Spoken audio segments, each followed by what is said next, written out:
Glint Summit is a great opportunity to connect to people who I can relate to about the changing world of work and the place that employee engagement has in it. The summit is totally different from other experiences because of the atmosphere. We are not unknown, like in a big conference, and you're sitting with other hundreds of people. I'm meeting people with a lot of passion and a lot of real interest in the topic of people science and of employee experience. And to see the different perspectives, to see new ideas, to see different challenges that people are having in their organizations is really valuable for me. I always had heard that Pixar was like lightning in a bottle, and I feel like it's not just a Pixar. You really can create this environment and try to find that playfulness in your work area. One of the highlights so far has been the storytelling session we had from Pixar, which was just incredible, and to bring the story of engagement to life. I have learned a lot about the challenges that other people have and also the solutions that they use to succeed with the implementation. And I think we will use it in practice. This feels very inclusive. It feels like it's very much for us and about us, and makes you feel that you're not alone in the challenges that you're facing as well.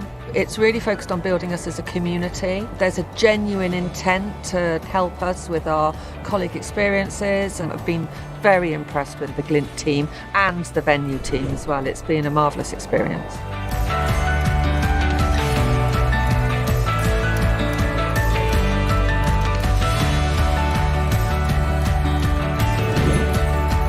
It's a great experience. I would invite everybody to come to the next summit. I love this topic, I love talking about it, I love working in this area. It's really great to be with people who share that same passion. I would love to come back. I know that I will continue to learn, and I will be connecting with my community after.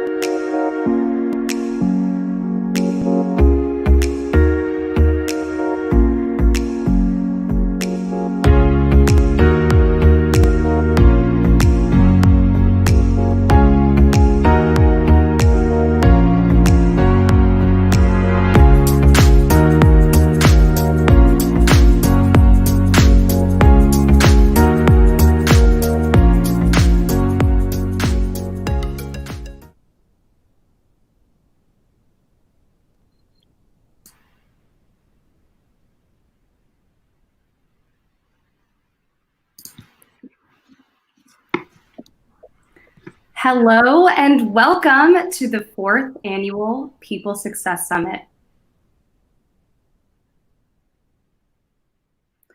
We are so excited to welcome you all to our first ever global summit, and the first to be held completely virtually. I'm Katie Farrow, the head of storytelling at Glint, and I will be your host, your MC, and your virtual Sherpa for the next couple of days as we listen, learn, and come together to build the new world of work. As I'm trying to get across in the photo here, the summit looks and feels a bit different from years past. Odds are you're in a setting that looks a lot different from what you've come to think of as work. Many of you today will probably be interrupted by your kids, your partners, maybe your roommates, and a handful of you are lucky enough to have a furry friend to cheer you on and provide emotional support as you stretch your brain in the days to come. Yet, through all the differences that we're all experiencing right now, our mission at Glint and at the People Success Summit remains the same: to put our heads and our hearts together to help all of our people be happier and more successful at work. That's the work we at Glint do every day, and the fact that you're here with us tells me that that's the journey you're all committed to as well. When we started the People Summit Success 4 years ago, we aimed to create something that was intimate, something that was interactive for the most passionate, the most invested, and the most forward-thinking members of our community. We met in a small meeting space in Sonoma, California, probably about 50 of us, for some serious discussion about employee engagement and some serious connecting. This year, we're in an intimate community of over 1,000 strong, with representatives from around the world. It says a lot about the adoption of people-centric approaches and the support that you're all seeing for what you're most passionate about, just like us. You're all here to build on your approaches to what we call people success. People success is bringing your best self to work in order to do your best work.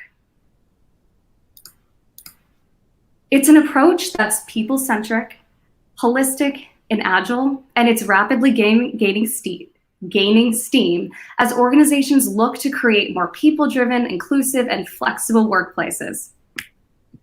People success allows organizations to be nimble, to create more meaningful support for their people, and to make timely, targeted changes to respond to the ever-changing environment.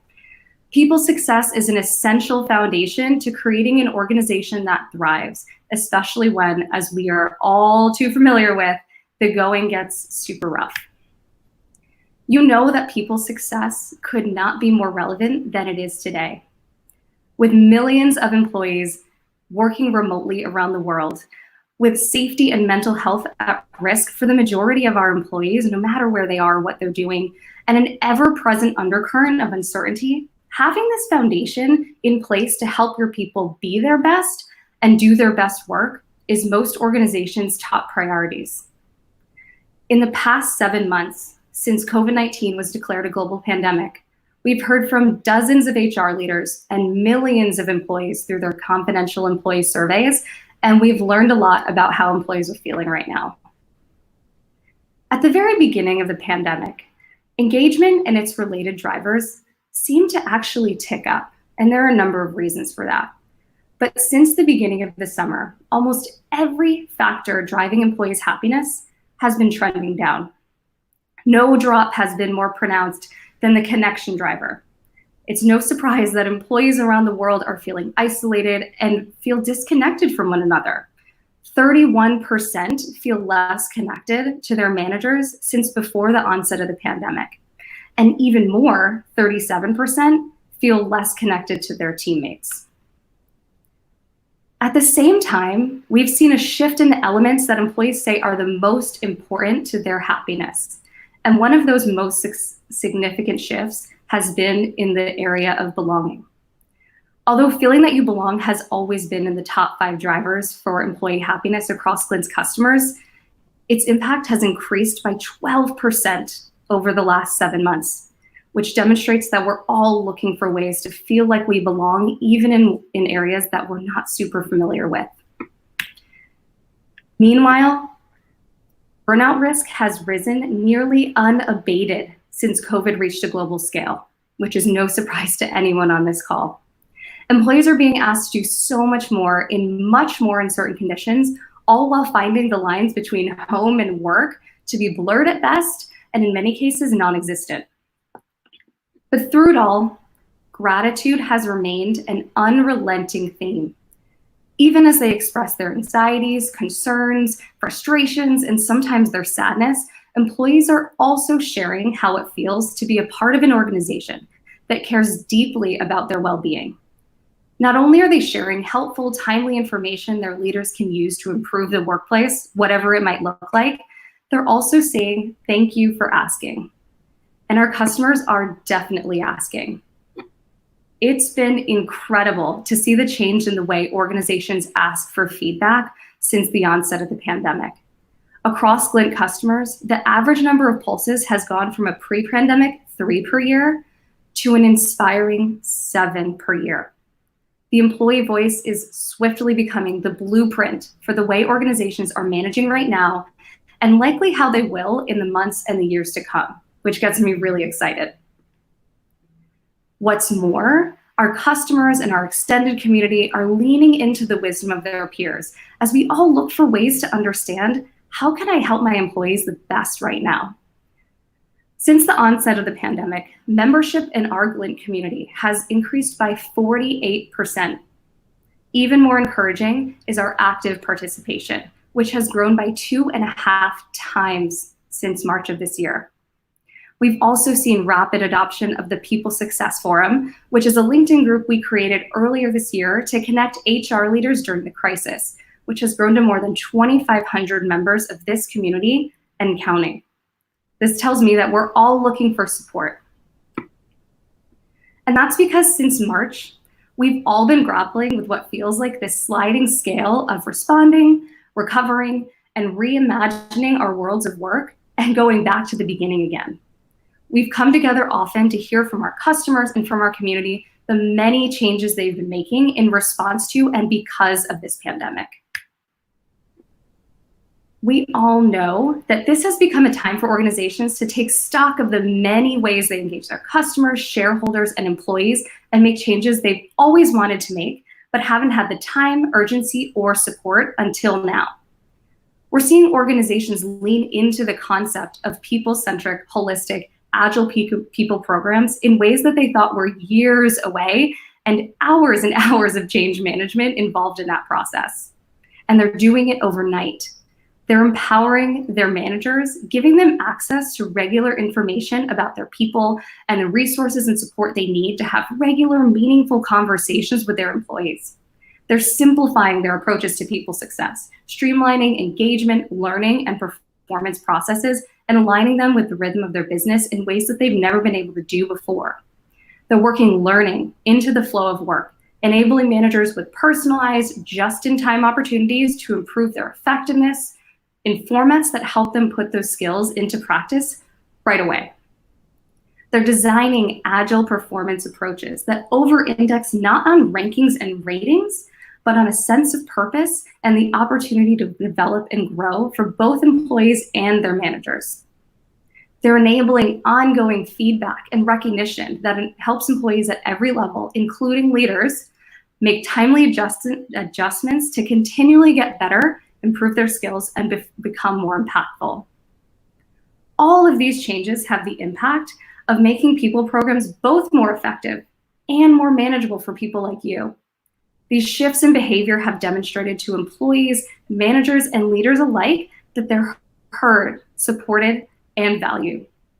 This week, you'll hear from a dozen of your peers about how they've shifted their strategies over the past several months and years to come closer to achieving people success. Not only will you hear about their philosophies and their strategies, but you'll also be inspired by really concrete examples of change that you can emulate at your organization starting tomorrow, as well as some very important best practices and lessons learned. And of course, they won't be the only ones sharing stories and sharing best practices. They'll be looking to learn from all of you. The summit will, as always, be conducted in a conversation-first, interactive format that encourages questions and discussion along the way. Your questions are absolutely encouraged. There's a Q&A box on the right of your screen to drop your questions in for our speakers at any time. And you can upvote questions there to make sure that the ones that you really want to get answered are the ones that are getting answered. We'll also be providing additional resources throughout the day in the resources tab of the Attendee Hub, which is up if you look up. And please join the water cooler talk sessions today and tomorrow for the opportunity to network with your peers and reflect on what you've been learning throughout the day. And throughout the day, any questions that you have can be directed to glint-summit@linkedin.com. To continue the conversation during the day and after the summit, we encourage you to join us in the People Success Forum, that LinkedIn group that I mentioned earlier, that is going to unite you with all of the people here, as well as other people success leaders who are looking to build the new world of work. You'll find resources, ideas, and support from your whole community. So here's what to expect this week. We're going to have 4 main sessions today and tomorrow, with a handful of region-specific workshops in geo-appropriate time zones led by our people science consultants and our local customers in that region. Tuesday and Wednesday will run from 8 a.m. Pacific to 12:45 p.m. Pacific, and Thursday will be a little bit shorter with several breakout sessions, including our Americas and our Europe workshops, a breakout specifically for Glint customers, and breakout sessions specifically focused on the topics you told us in registration were most important or interesting to you. You can find which sessions you're registered for in your personalized agenda in the Attendee Hub. Today, we'll jump right into things with a keynote from the Chief People Officer of Electronic Arts, also known as EA, Mala Singh, followed by interactive sessions on creating a people-centric plan and driving alignment, 2 key elements of people success. And we'll have time to network, recharge, and discuss in that water cooler talk program, followed by an introduction to increasing the effectiveness of your programs through storytelling. We'll meet right back here tomorrow to learn about effectively implementing change and measuring and expanding on progress, kicked off by our fireside chat from LinkedIn's own Chief People Officer, Twila Hansen. Finally, throughout these next couple of days, please don't be shy. This is a community event. We all are asking you to participate. Ask questions, make challenges and suggestions, share your stories where you can, and make sure you're connecting with your peers on LinkedIn and in the People Success Forum. We're all in this together, so please stay present, stay invested, and we'll build the world of work together. So without further ado, I am honored to be the one to introduce you to our very first speaker, Mala Singh, the Chief People Officer of Electronic Arts, who will talk about her experience leading a global brand through turbulent times. Take it away, Mala.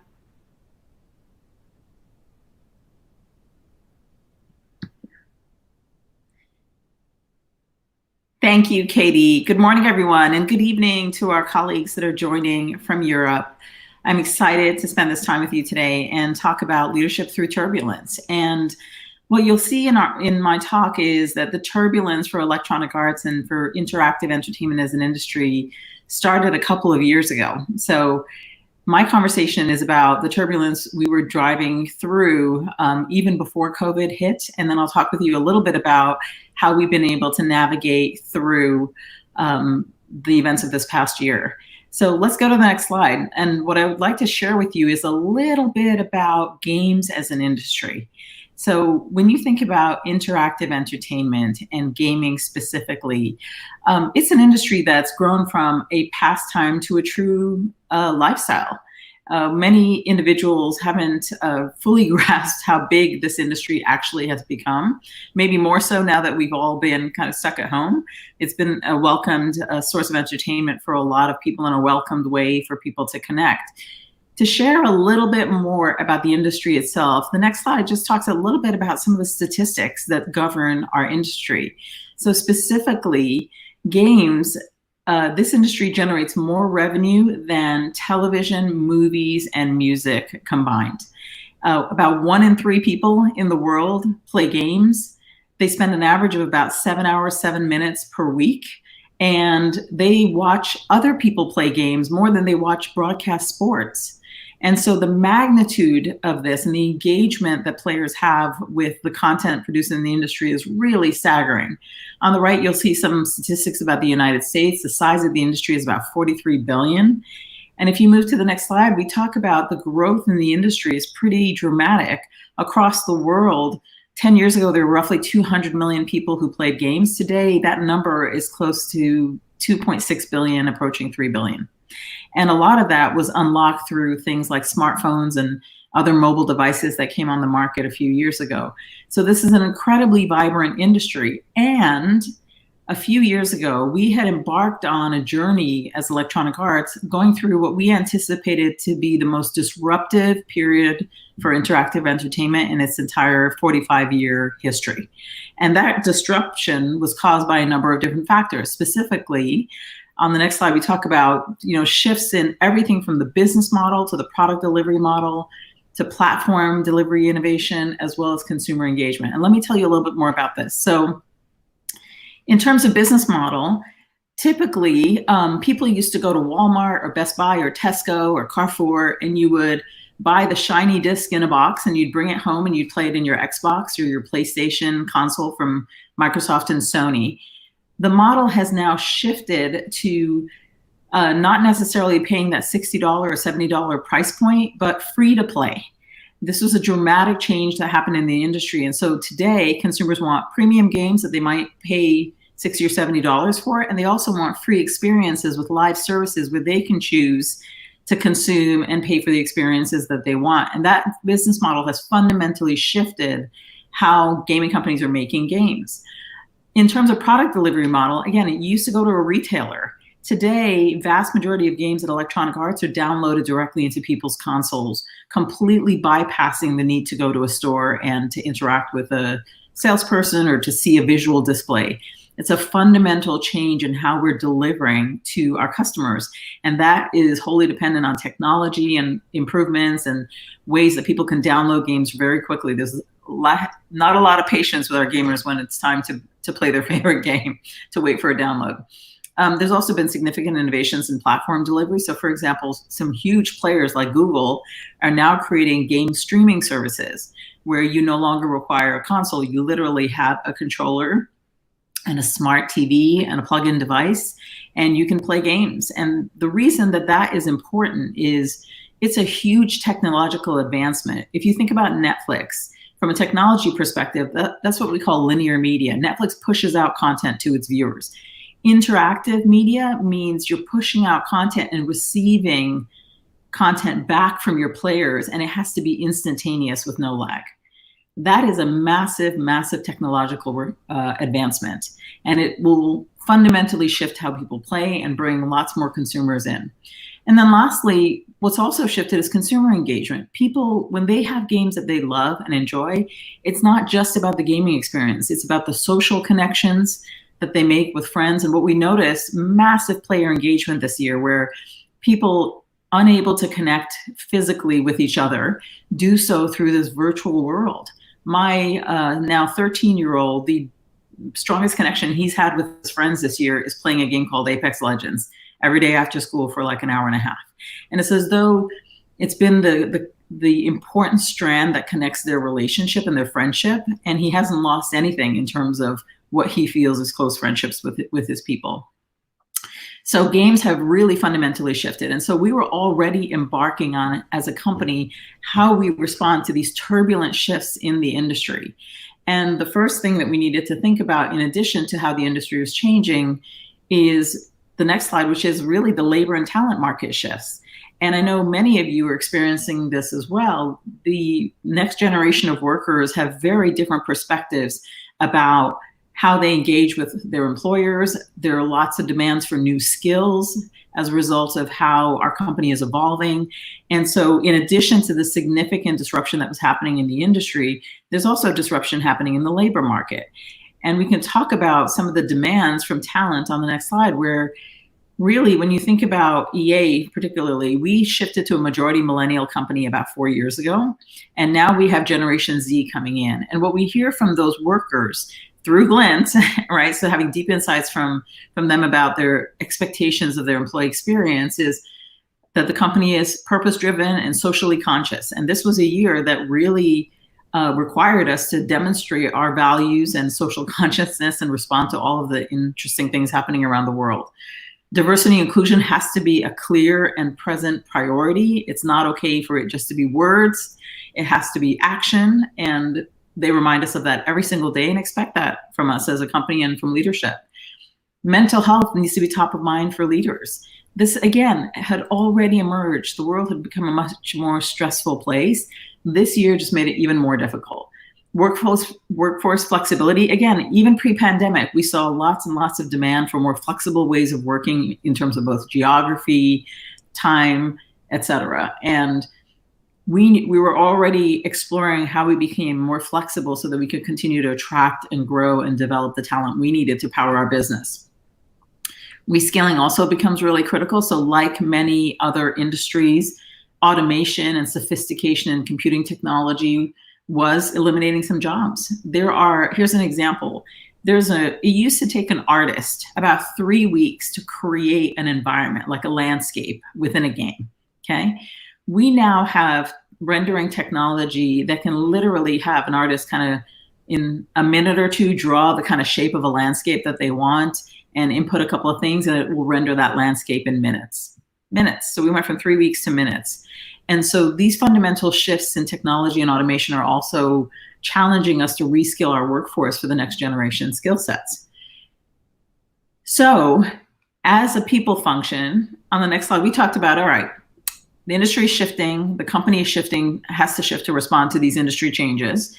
And we have workforce volatility. So we embarked on an important piece of work a few years ago to create a talent strategy informed by this new and innovative business strategy.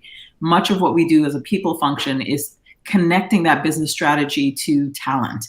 And so we were no different as a company. We started that work. And the next slide shares, a high level view of what our talent strategy was, which was basically focused on 3 very important pillars. The first was, again, this is all pre-pandemic, scaling leadership to be able to navigate change and complexity that we were anticipating in the industry, focusing in on people managers who are the linchpin to everything. I say to our people managers all the time, you have the most important job in the company, and it is an honor and privilege to do what you do. And so we've invested quite a great deal in skilling our people managers to lead our teams effectively through this sea change that we're experiencing as an industry. We also had to adapt our organization, meaning specifically segment our workforce, recognize that some skills were more valuable than others, and we had to work harder because all of a sudden we're not just competing with gaming companies, we're competing with every next generation technology and entertainment company. And if we wanted data scientists, we're going to have to compete with Google and Apple and Facebook and every next generation company. And so we had to adapt a lot of our practices to make sure that we could hire and retain the critical skill sets we needed for the company's future. We also heard from our very young workforce that the number one thing that they desired, non-monetary, was the ability to move around in meaningful ways and grow their skills through mobility. And mobility means different teams, different business units, different geographies. And we had not done enough to power that. And oh, by the way, I believe the best way to build skills is through diverse experiences. And so we started creating our own internal talent marketplace to allow for more movement and mobility. We invested in workforce planning and location strategy, thinking about the various geographies in the world. Today, we operate in 25 countries, and we did a comprehensive analysis to identify which markets in the world had concentrations of the skills that we would need for the future. And then lastly, cultural evolution. So two big pieces here, work around diversity and inclusion. Again, those 2.6 billion people who play games, they cut across every demographic you can think of. They're about 45% female, which might surprise you. I think a lot of people have in their mind that gamers are 18 to 25-year-old men who hang out in a basement and play on a console with their buddies. No, lots and lots of women play games. Our players, our customers range from age 8 to 80. They're every geography, every ethnicity, incredibly diverse. So there is a compelling business case for Electronic Arts to be a diverse company that represents its player base. And then lastly, we knew that we had to up the game on accountability and performance. And so we've been investing in a great deal in driving clarity of goals and expectations, continuous feedback, rewards that are differentiated and tied to delivery of results. And in order to facilitate all of this, we also had to transform as a people function. And so we embarked on what we called our own HR transformation work, and it was specifically focused on a couple of things. We defined an employee value proposition and thought through the journey that people go through with us, everything from join to contribute to grow to departure. And we even talked about departure. EA has one of the highest rehire rates of any company I've ever worked with. About 15% of our hires last year were people who chose to return to EA. I'm one of those boomerangs as well. So we thought through our employee journey and value proposition and started to focus on all our practices and how they delivered against that. We restructured the function to enable both strategic business unit focus and people-centered geography focus. Our business partners are focused on delivering the business strategy every day through talent strategy. What we call our people partners, they're focused on delivering an amazing employee experience every day through frontline partnership with people managers and frontline support of employees. We invested in strengthening our core capabilities, so things like data and analytics, talent strategy development, strategic workforce planning. These were all next generation skill sets for the team. We spent a lot of time evolving our tools and technology to get us to a place where we could power self-service in a more effective way, and that access to information and collaboration could feel seamless and effective. We warmed the tone of communication between EA and its workers.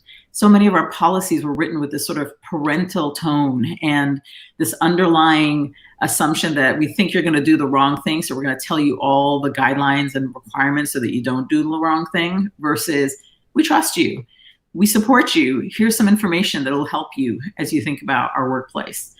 And then lastly and finally, when a lot of this work was complete, we rebranded the HR function from human resources and facilities to people experience.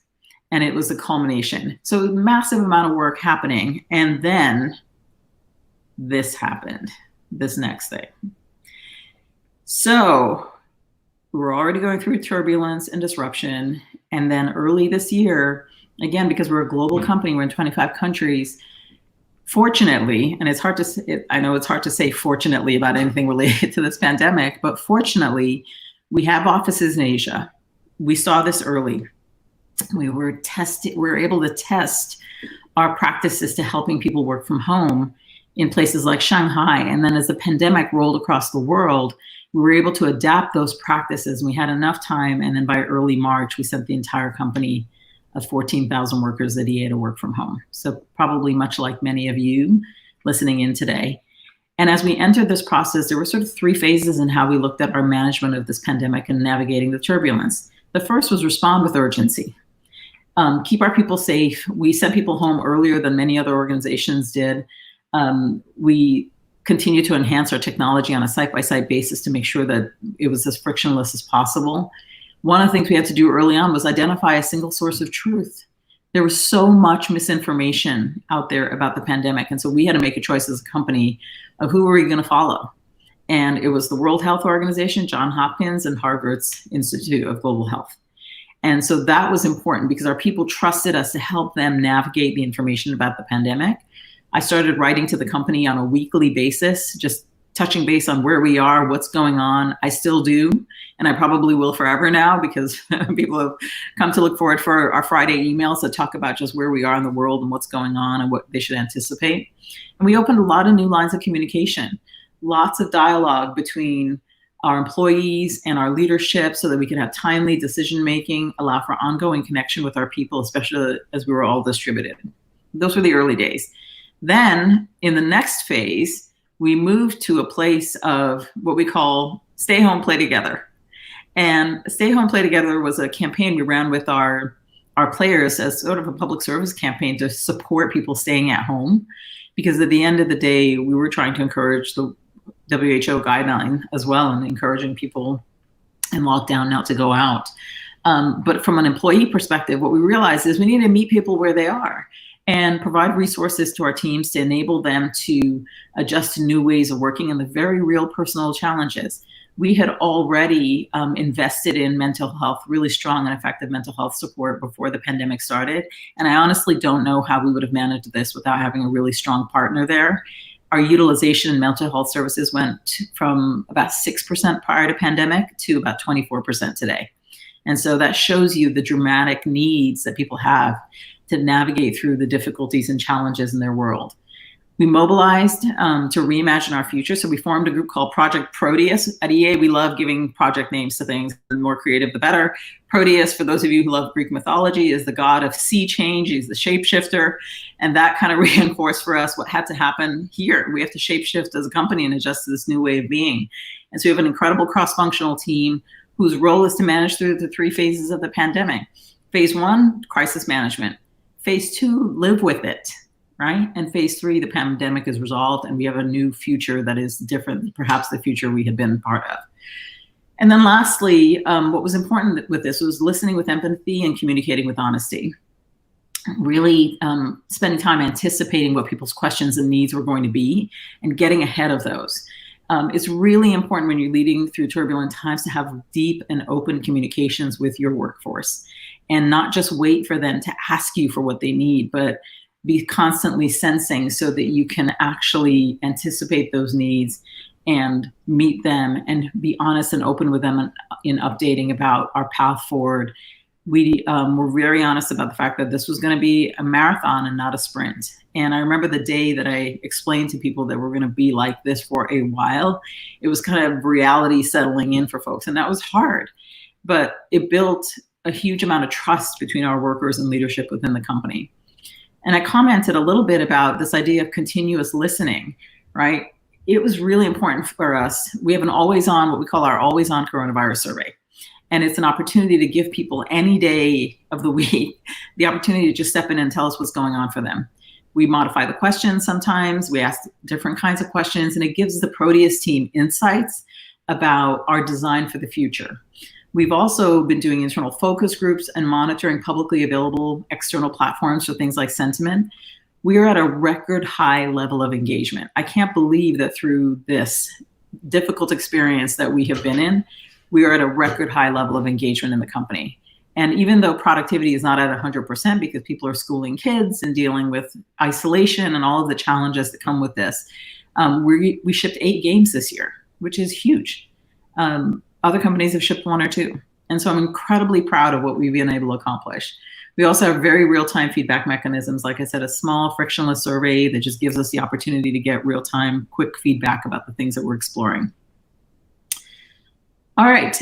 So what I would say is the most important learning through this is you got to ask, you have to listen, and you have to act. And on the slide, I talk about some of the next slide, I talk about some of the few things that we've done. Things like homes not being equipped effectively. So offering things like stipends or ergonomic support, giving everybody an opportunity to work with an ergonomic consultant to make sure they set up their home working space in a way that's physically healthy for them. For parents, the majority of whom are women, we've been very concerned about this awful statistic of women leaving the workforce. And again, gaming historically has not had a lot of women in the industry. We're paying really close attention to this. Through our employee resource group we call Women's Ultimate Team, we're talking directly with women about what their challenges are and looking for ways that we can bring solutions like alternative work arrangements. We've created something called the Pandemic Care Leave for anybody who's a caregiver so that they can take time away and do what they need to do. We've created Slack channels at each location and geography, which is for caregiver support, so employees can form community and help each other through some of the challenges that they have. I talked a little bit about mental health. Employees were struggling emotionally. We brought a lot of those resources to bear, and we've had group sessions as a company so people can connect with each other and talk about their experiences. And lastly, many were craving factual information. There's a lot of misinformation out there. So we brought in a couple of medical consultants, and we have employees ask whatever questions they have about the medical and the science related with the pandemic. And our medical consultants jump in the Slack and answer people's questions. And so I think that's been a really welcome tool for our employees. So where do we go from here? Well, I would have never imagined that we'd be living the life that we're living. And EA, here's an important thing to understand. EA was not a virtual company before the pandemic. Less than 5% of our workforce worked from home in any capacity. I'm talking a day a week or fully from home. Post-pandemic will be a lot higher than that, 5%, but we're not going to be a virtual first or a remote first company. What we do is really unique and really special. The creative process, the magic that happens when people are in each other's physical presence and can gather around a monitor to look at a piece of concept art or stand up around a whiteboard and sketch out the next great level of a game design. Those things are meaningful and important, and the creative process benefits from collaboration and physical proximity. So we have a lot of desire for flexibility among our workforce, which is great. And we have deep insights into who we are as a company and what it takes to create the magic in our games. And so today, what we're focused on is embracing all of the learning. So again, deeply understand the longer term needs of our people, critically assess what's working well for us and what's not, so that we can think deeply and thoughtfully about the future that we create and continuously test and learn. We have a lot of experiments going on right now across the company. We have taken this time to also reaffirm and reimagine who we are. Our values, our core values, have really been the foundation that's led us through this. We care deeply about our people. Their safety and well-being continues to be the top priority through all of this. And as we think about values like pioneering and creativity and passion that we embrace as a company, we're trying to reimagine our cultural identity in a world where our teams are going to be more distributed. How do we create that connection to our studios, for example? There's a strong studio identity and culture that produces great games. And we're just not assuming that, oh, that'll just take care of itself in a new future where teams are distributed. So we are working through lots of new ways to cultivate creativity. And then again, we know we're going to have to embrace more flexibility. So new models, offering choice to current employees. Most of our people, what they want is a hybrid model. They want some days in the office, some days at home. And so we have our Proteus team really thinking through how might we make that happen? How do we have these conversations? And so we're embracing a lot of new ways of working that will maximize some of the great technology that's out there. And so the last thing I would say to you as an HR function, as a people function through this, is on my next slide: never waste a good crisis. And there are many things that we struggle to move on as a company before. We never thought we could operate the company with more distribution of talent. Well, guess what? We've learned a lot. We've had an opportunity to reaffirm our values and deepen our engagement with our people. We've had an opportunity as a people function to really step up and lead through this. And it's increased our value and impact within the company. So overall, while every difficult situation is painful like this year has been, it also presents gifts and opportunities to reimagine everything. And so we've had a really powerful year in terms of reimagining who Electronic Arts is and who we will be in a future world when the pandemic is resolved.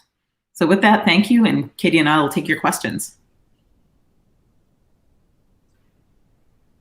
Fantastic. Thank you so much, Mala, for that great start to our program. I think you set a perfect tone for what we're all going to be talking about in the next couple of days to come. So we have gotten a fair number of questions, and unfortunately only about 5 minutes, so I'll ask 2 or 3. Sure. As a reminder, you can always upvote the questions that are there to make sure that the ones you want to get answered are answered. So without further ado, I will jump into the top one here. So we have, thanks for sharing this. I have 3 college-age boys, and all 3 are getting into gaming either through Twitch, YouTube, or other gaming apps. Life has moved to interacting online mostly. How does this technology affect future HR, engagement, DEI, etc.? Yeah, so a couple of things I'll mention.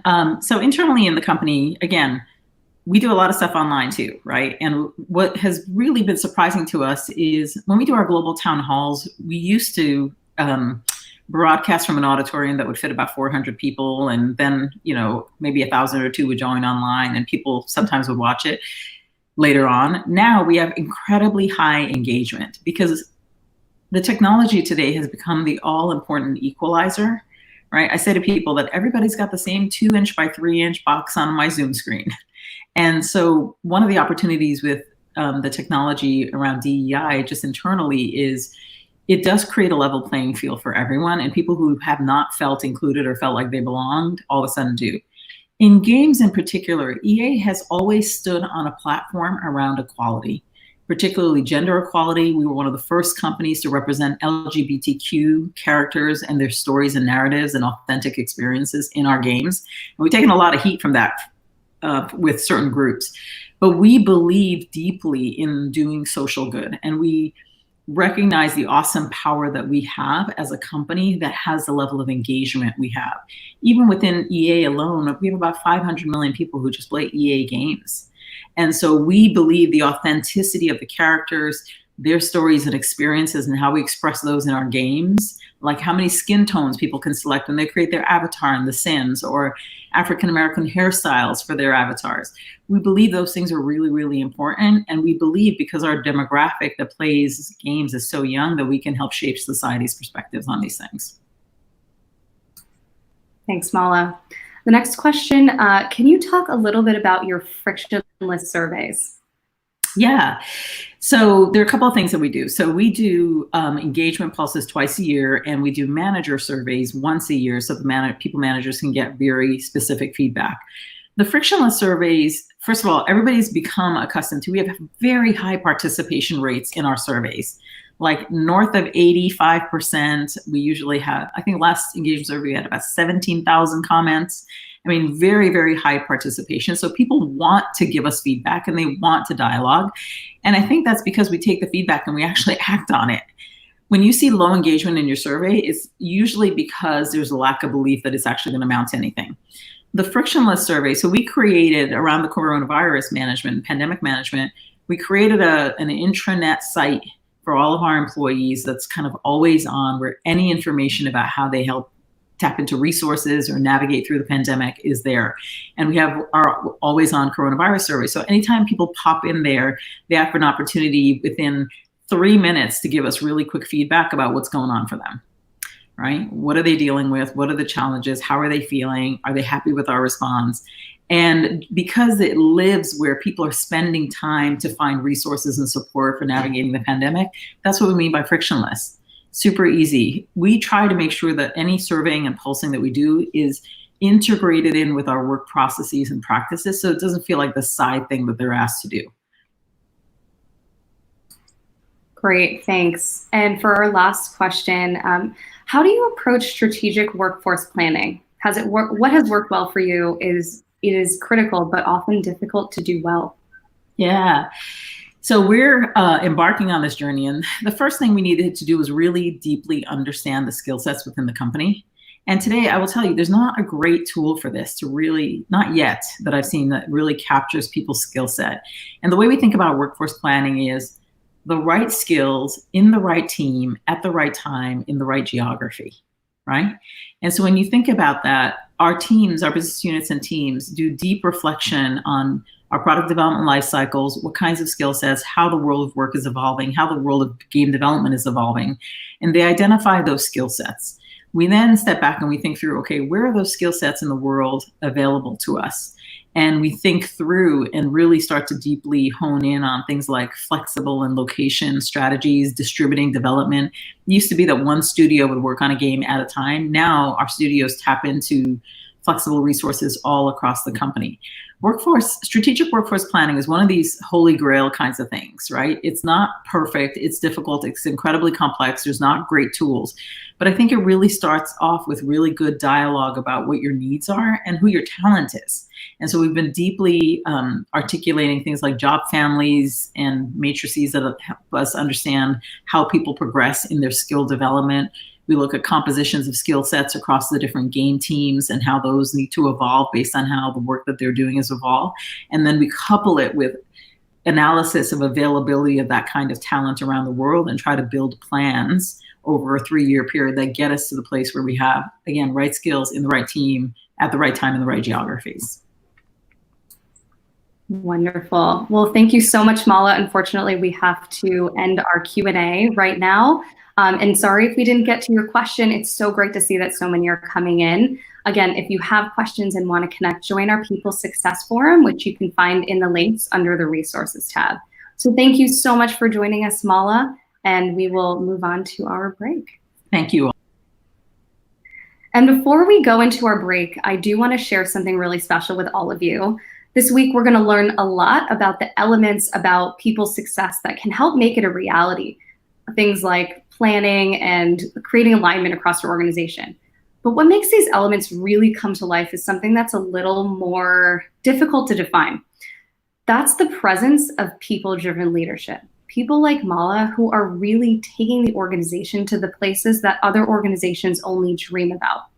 So for the last couple of years, my team and I have been on a mission to uncover what it takes to actually be a people-driven leader by going straight to the source, interviewing those most inspiring leaders that we know, and taking notes. What we found, we've outlined in a project called People-Driven Leaders, which continues to this day. We're still looking for more people-driven leaders to learn from and to share those findings back with you. So today and tomorrow, I'd like to introduce you to 2 special leaders, Terilyn Monroe, the CHRO at Varian, and Joan Burke, the CHRO at DocuSign. They have this unique combination of qualities, experiences, and perspectives that have helped them make their respective organization into thriving examples of organizations that really embody people's success. Our founder, our Glint's founder, Jim Barnett, sat down with each of them before the pandemic to find out what makes them tick, and we'll share that with you today. So without further ado, I'd love to introduce you all to Terilyn Monroe in this Inspiring Happiness People-Driven Leaders video. And I'm really excited to be here today with Terilyn Monroe, who's the Chief People Officer at Varian. Thank you for being here. Thanks for having me here. So at Varian, you've built this incredibly mission-driven culture. Tell me a little bit about how that culture got created. Varian's a pretty special place. It's a 70-year-old company, and our focus is creating a world without fear of cancer. But a few years ago, we realized we wanted to increase the quality of care for cancer patients around the world. And so we became very, very purpose-driven by putting our customers and our patients in the center of our strategy. But at the same time, we decided to look at our culture and be very intentional. So we established a new set of cultural beliefs, and we've woven those into everything that we do, from interviewing candidates to goal setting to giving feedback to reinforce what we're trying to do as a company, who we are and what makes us special. How did you get so passionate about the Varian mission yourself? 8 years ago, my mother found out that she had cancer. And she was so afraid when she found out that she didn't tell my dad, my sister, or me for a few months. And then when she finally did, she only had a couple months to live. And so when I think about Varian's vision, a world without fear of cancer, it connects with me emotionally because we're really wanting to help people like my mom not be so afraid and to know that there's treatments out there. Wow, that's powerful. Thank you for sharing that. One of the things we've learned at Glint and LinkedIn is how important engagement is for driving those business results. What are some of the things that you've done to keep those engagement levels high? I think our survey was a real defining moment for us. It helped us listen differently to employees. And it's really helping us think about things like how we act as one, how we engage now, how we also are able to inspire one another. We were able to, yes, look at the quantitative scores, but we were able to immediately see how people were feeling. And over the last 2 years, we've been seeing employee engagement scores on the rise. It really comes down to the fact that our employees are the ones who are really helping us drive innovation in the company. And they're the ones that we're really focused on first. What are some of the key things that people are doing today to drive engagement that they weren't doing 5 years ago or 10 years ago? Mm-hmm. What I love now is there's so much more of a focus on the employee experience. What keeps us engaged is being able to work on real meaningful things. Our lives are so complicated now, and everyone's trying to find that work-life flexibility. Every company is really going to have to be thinking about how do we meet employees where they are? How do we ensure at the same time that we're achieving our goals and objectives? I also think that there's more of a focus on inclusion and belonging, which I love. Yeah. Having inclusive environments where people feel like they belong, I think is a key part also of engagement and the experiences that people have. Let's talk about you as a leader. How would you describe, or how would your team describe your leadership style? My favorite word is inspire. I love to connect the dots and come up with a vision that's in service to what we're trying to solve for at the end of the day. What I would hope that people would say is that I'm an inspiring leader who's always driving for change and trying to make things better. Can you tell me one thing you do to be happier at work? Gratitude is important to me. I am fortunate to have been the first in my family to go to college, to graduate from college, and I'm first generation born here in the US on my dad's side. Wow. And I just have so much gratitude for what I'm doing, who I get to work with, where I work. And I look around every day and realize that it's the people that I get to work with that bring me so much joy. Gratitude is a simple yet really powerful tool for finding happiness in life. So thank you so much for being here. Thank you for having me. I appreciate it.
HCA's mission is, above all else, we are committed to the care and improvement of human life.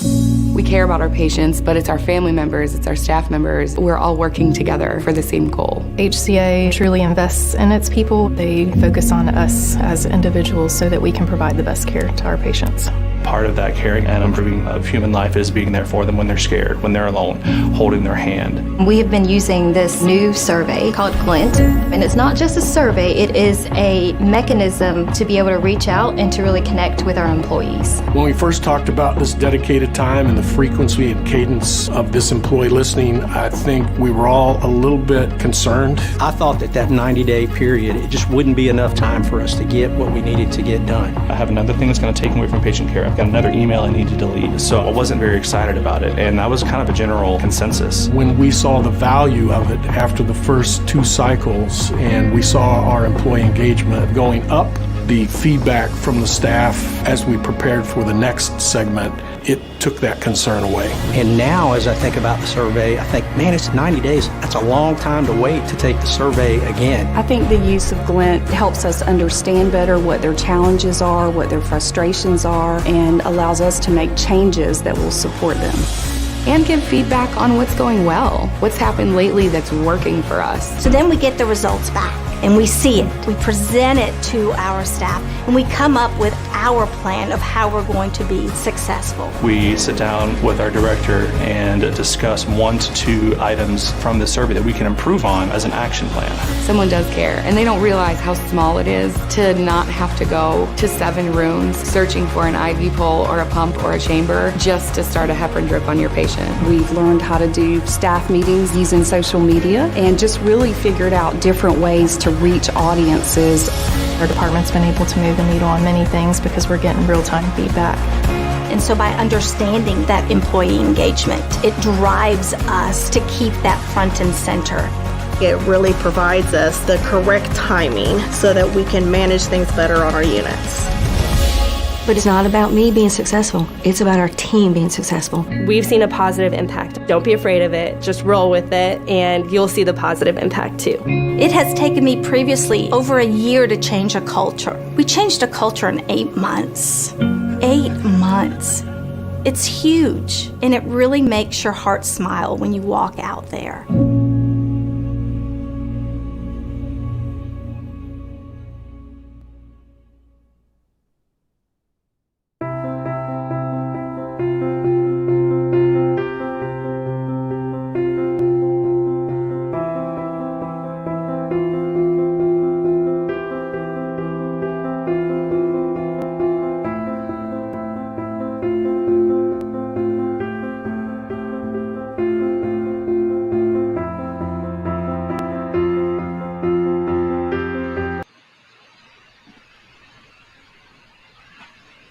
Hi, I'm Justin Black.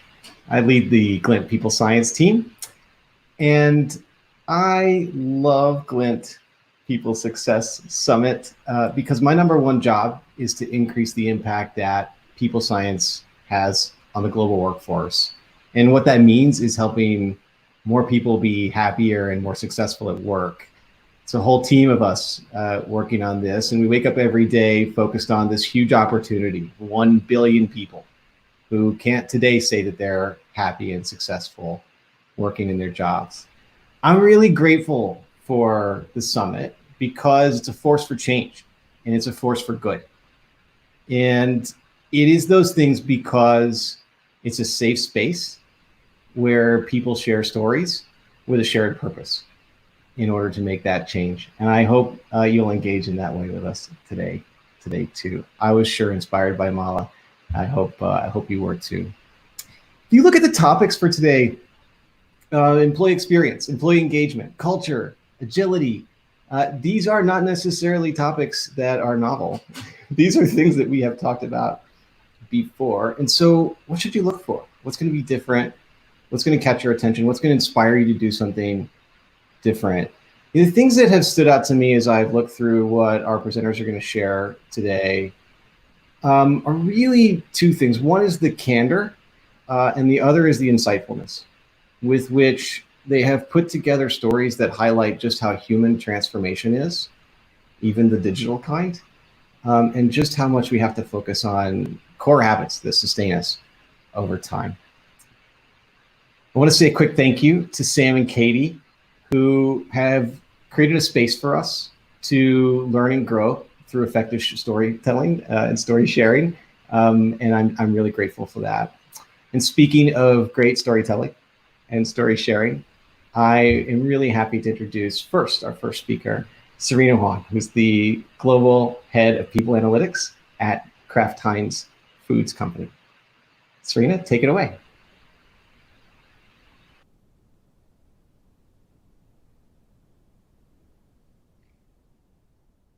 Thank you for the introduction, Justin. Good morning, good afternoon, good evening, wherever you are in the world. My name is Serena Huang, and I lead Global People Analytics at the Kraft Heinz Company.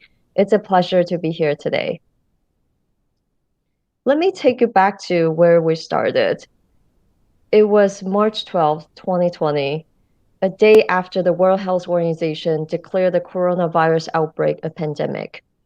Kraft Heinz employees walked into our HQ offices, received communication that the following day, Friday, would be a work from home test day. Little did anyone know the day will last much longer than one day. I remember leaving the office on Thursday afternoon thinking, great, let's test this out for a day. I'll be back next Monday and see everyone again.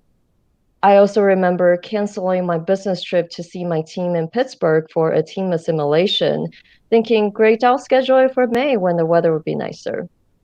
Wow, has the world changed since that day? Today, I'm going to share with you how Kraft Heinz has listened to our employees since the beginning of the pandemic and how we have used their voices to shape the next normal. Let me take you on our journey of continuous listening. Since March 13th was the first work from home test day, our leadership team wanted to know how the day went. So we sent everyone who was included in the test a survey to see, were they able to collaborate with the team? Did they have access to a manager? Did they feel productive? The day went very well. Only a few minor issues with IT were reported, which we were able to quickly address. Fast forward a month later, in April, at this point, everyone you knew had learned how to bake banana bread or sourdough. They have binge watched Tiger King or Love is Blind.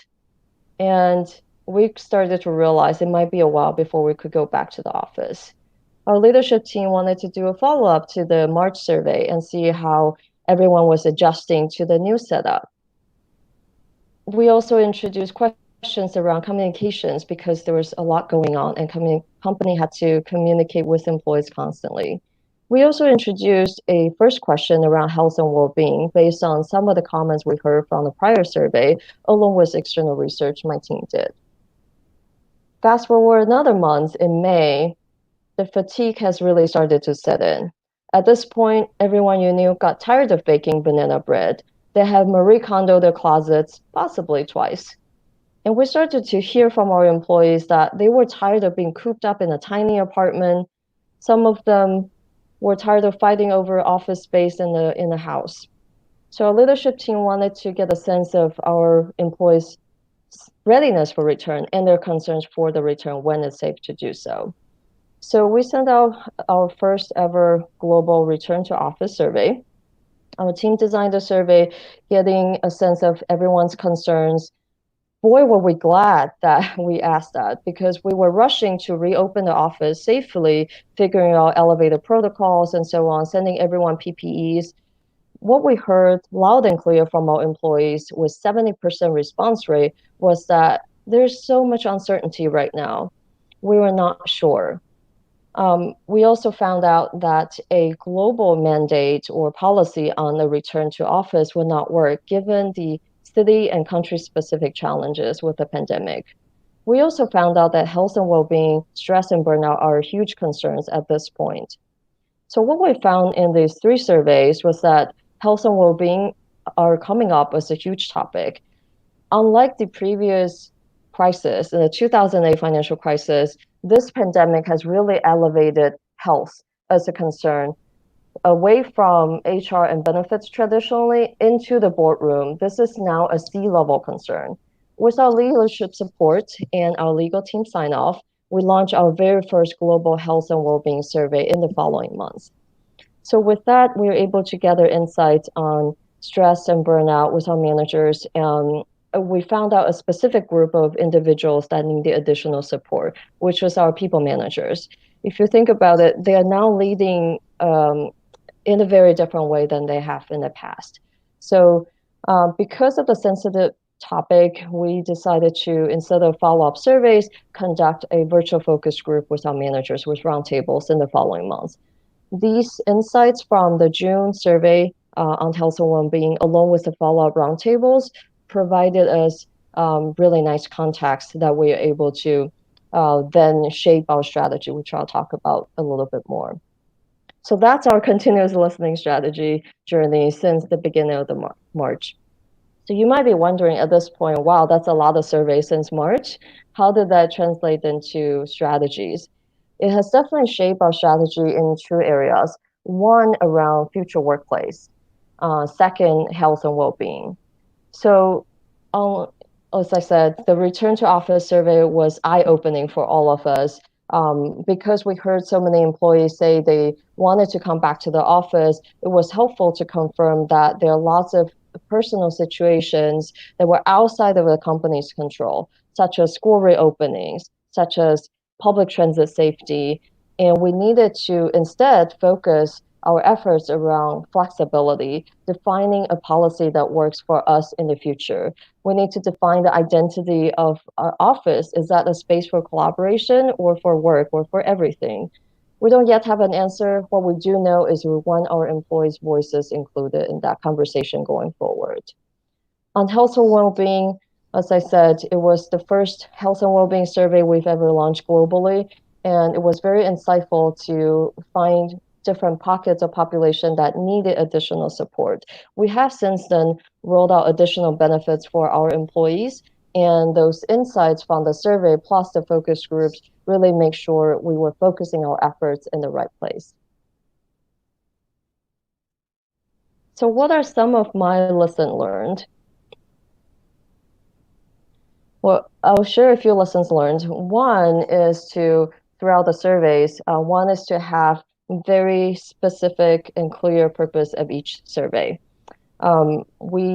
Our team had designed the surveys, and our number one rule is never ask anything that's not actionable. If the answer to a particular question is not going to change the outcomes and actions, skip that question. Save yourself some time. Number two, we also found that communications and business support are super important. We have strong partnership with our communications team, so the before launch communication as well as the post launch thank you and findings, that's all through a very strong partnership with our communications team. We also noticed that having strong business support is really important. The reason we're able to quickly take actions on the health and well-being survey was because we had strong partnership with and sponsorship from our rewards leadership team on that survey. And then finally, despite how much I've talked about surveys so far, it is not the answer to every problem. There are certain situations where you might want to consider focus groups if additional context is helpful. Separately, you can also think about town hall live polls. You can really quickly get a sense of employee sentiment in a couple minutes with that. So I encourage you to check out my LinkedIn article on the do's and don'ts of employee listening during the pandemic if you need additional insights. So what's next for us? Well, what we were able to prove out the value of continuous listening since March. We're now rolling out the new global listening strategy. Instead of a once-year lengthy engagement survey, we're shifting towards every 6 months having a pulse check-in, coupled with additional topical surveys on specific topics that are relevant at the time, including well-being, including inclusion, including transformation. So, and then we'll also have focus groups on top of that. That will be our listening strategy going forward. We're also rolling out a new listening platform integrated with our HCM, which will allow us to provide insights directly to our managers and HRBPs as soon as survey closes. We're also consolidating other surveys currently on other platforms onto this listening platform to maximize the value we can create with data analytics. And finally, we'll continue to listen to our employees and include their suggestions and recommendations to help us inform our next normal. Now, I know the next normal might seem like a distant future for many of you and your organizations. I would encourage you to think about one thing you will do differently after today's session. Like you, I also miss my family, my friends, my colleagues, and I'm grateful personally for the unique opportunity this pandemic has created for people analytics and for employee engagement. Those of you who are fortunate enough to work in this space, your work has never been more impactful and more meaningful. What will you do to make sure your employees feel heard and seen? Thank you for your time today. Thank you so much, Serena, and thank you for the call to action. It's really important all the time, especially now. You reminded me of a couple of really key best practices that I just wanted to emphasize quickly before we transition over to Brian, and then we'll take questions at the end. I strongly encourage everyone to post their questions into the event site. You have this great system of a steady signal source that is nonetheless responsive to business and employee needs that come up, which I think is a hard thing to sometimes balance. And it seems like you're doing a really good job. And the way that you complemented it with deeper, more active conversations with employees, I think sometimes we forget that the data are there to help make that conversation more effective, not to replace it. These are just great reminders of key best practices, and I'm grateful for you for sharing them. I'm really happy to introduce our next speaker, who is going to continue on the topic of employee experience. Brian Harker. Brian leads performance and innovation at the City of Edmonton. Brian, take it away. Thanks so much, Richard. Hey everyone, I'm Brian Harker, and really happy to be joining you today for the Glint Summit. So I'm really excited to share the journey that the City of Edmonton has been on over the past few years to create and sustain a positive employee experience. The city has about 14,000 employees in many different job functions. So we have bus drivers, waste collectors, lifeguards, office professionals, and kind of everything in between. So we have a very diverse workforce. So the first step that the city took was to define the employee experience. The City of Edmonton's been measuring employee engagement like many other organizations for a long time. And from 2008 to 2018, we had a relationship with a survey vendor to send out a pretty traditional engagement survey, 50 to 60 questions, and we would do that every 2 years. And the city took that very seriously. We had pretty robust action planning processes that were very formalized and well tracked. After we got some troubling survey results in 2016 related to, I would say, toxic culture, and it was concerns around harassment and discrimination, the city established the corporate culture group. And this group worked really hard to define what the culture of our organization is and what it should be. And that's where we developed those shared values that you see in the middle of the circle on the left-hand side of safe, helpful, accountable, integrated, and excellent. So this group held many events to promote this culture, to provide information about the kind of culture we're trying to build. And they played a large role in the survey action planning processes as well. So when the concept of the employee experience was introduced to the city, it caused a little bit of confusion in employees and leaders on when we're talking about the employee experience, are we talking about culture? Are we talking about engagement? Where does this all fit and how does it work together?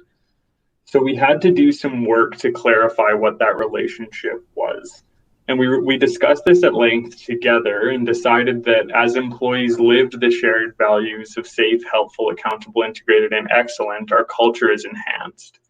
And the way that employees interact with that culture impacts their overall experience. And the experiences that they have are going to impact the culture. So it's really a two-way street. In addition to that culture, there's a host of other factors that are impacting the overall experience for people.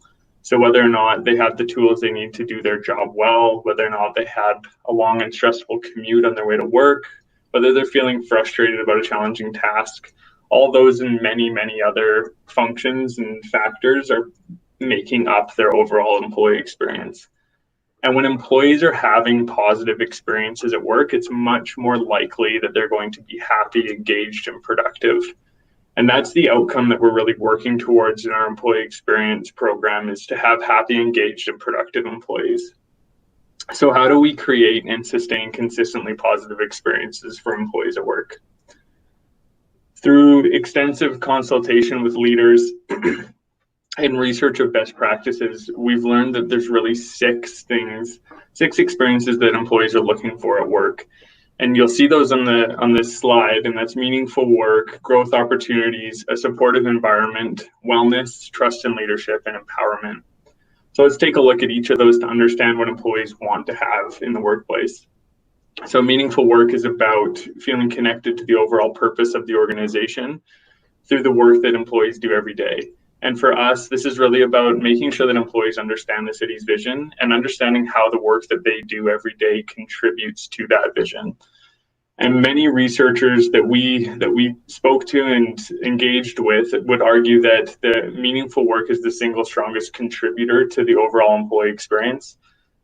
There's studies that show it's one of if employees feel like they have meaningful work, they're able to overlook many other potentially negative experiences. So that is a strong one, and it's one we try to focus on. Growth opportunities is about making sure that employees are supported to develop the skills and accomplish career goals. And that means having a clear career path and that there's supports available to make meaningful progress along that path. Supportive environment is about feeling respected and recognized for the unique contributions made in the workplace. So this means employees feel safe bringing their whole selves to work. Wellness is about feeling safe and secure in the workplace with supports in place to achieve wellness. And this means there's a commitment to health, safety, and employee well-being. Trust and leadership is about having confidence in leaders. Leaders do this by listening, communicating transparently, and inspiring. And empowered employees is about openly sharing thoughts and ideas on how to improve the workplace. And this means employees feel safe speaking their minds. So when employees are having positive experiences in these 6 areas, they're much more likely to be happy, engaged, and productive. So with a clear definition of the employee experience, the city was ready to measure how employees felt about each component. To do this, the City of Edmonton has taken a voice of the employee approach to measurement with consideration given to each distinct phase of the employee life cycle. So to start with, an onboarding survey is provided to both new hires and internal transfers to understand what kind of experience they have during the onboarding process. And this data informs any improvements that we would be making to the onboarding process. In December of 2019, we began our partnership with Glint, and this is when we began our quarterly pulse survey. So it was a big transition away from our every 2 years big survey into a more frequent, short type of survey. So these are quick 5 to 10 minute surveys that measure each of the 6 employee engagement categories. Our employee engagement and net promoter questions remain consistent each quarter to enable trend reporting. Every 2 years, a more comprehensive survey is still sent out to employees. So for this survey, we do measure those 6 categories, but we go more in detail and do a deeper dive into employee diversity, inclusion, and belonging. We also have ad hoc and topic-specific surveys. So this has been really relevant for us through the COVID-19 pandemic, as I'm sure it has for many others.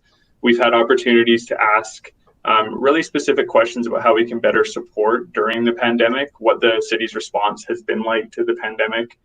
And when we first did this, we discovered that many employees felt like they didn't have the tools they needed to do their jobs successfully. there were just so many disruptions across the city and the way that we worked that getting employees the right tools to do their job in the new normal was challenging, and it was also having a really big impact on both their well-being and their overall engagement.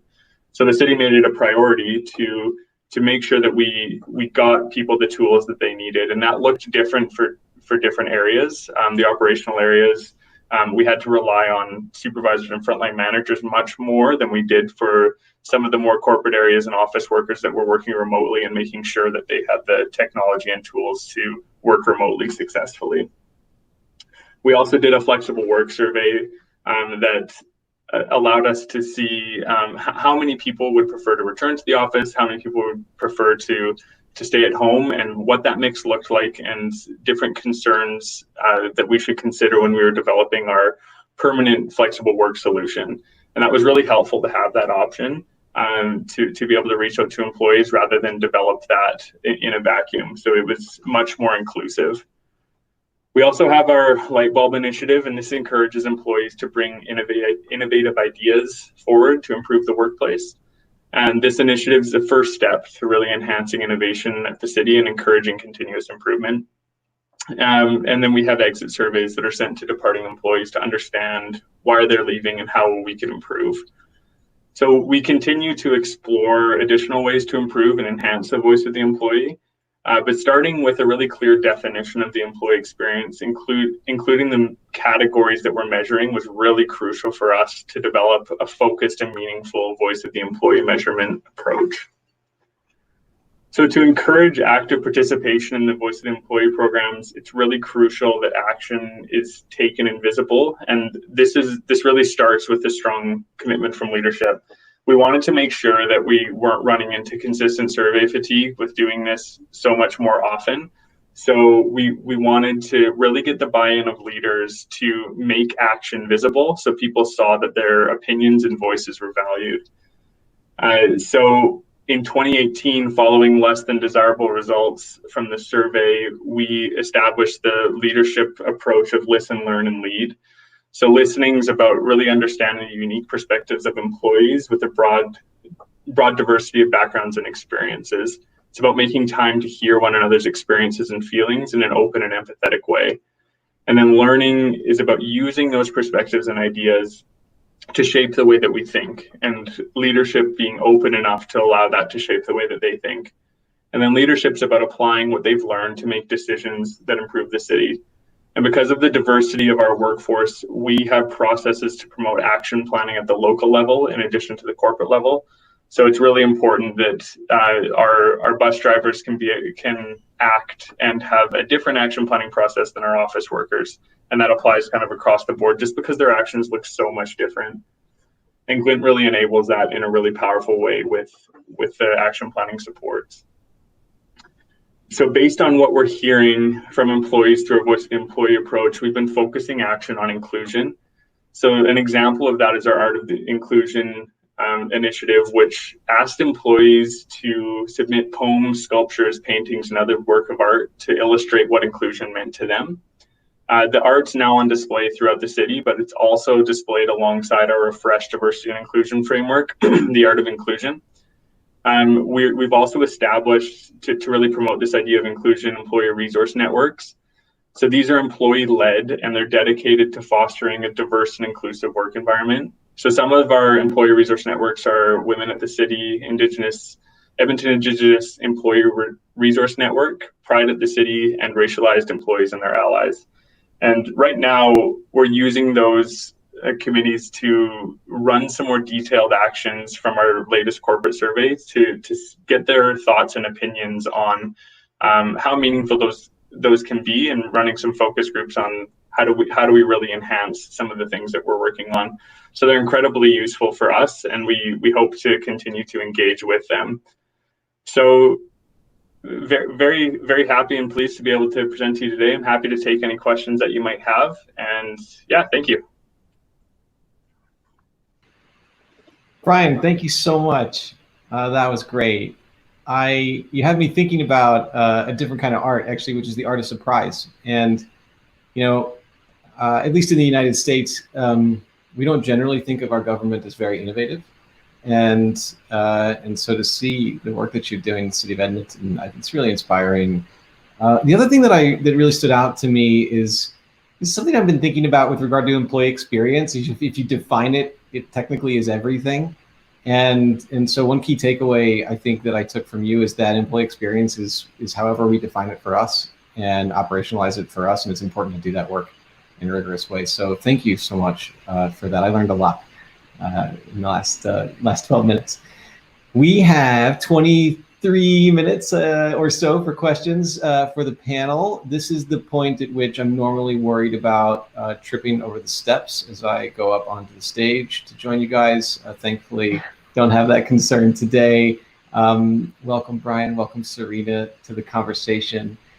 Going to kick it off with a question that comes up a lot when we talk about agile engagement surveys, employee listening, employee experience, which is how do you deal with survey fatigue? And Brian, you touched on it a little bit.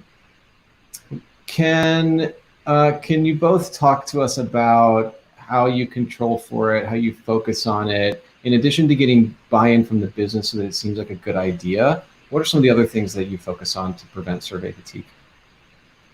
Yeah, I can share a couple of tips.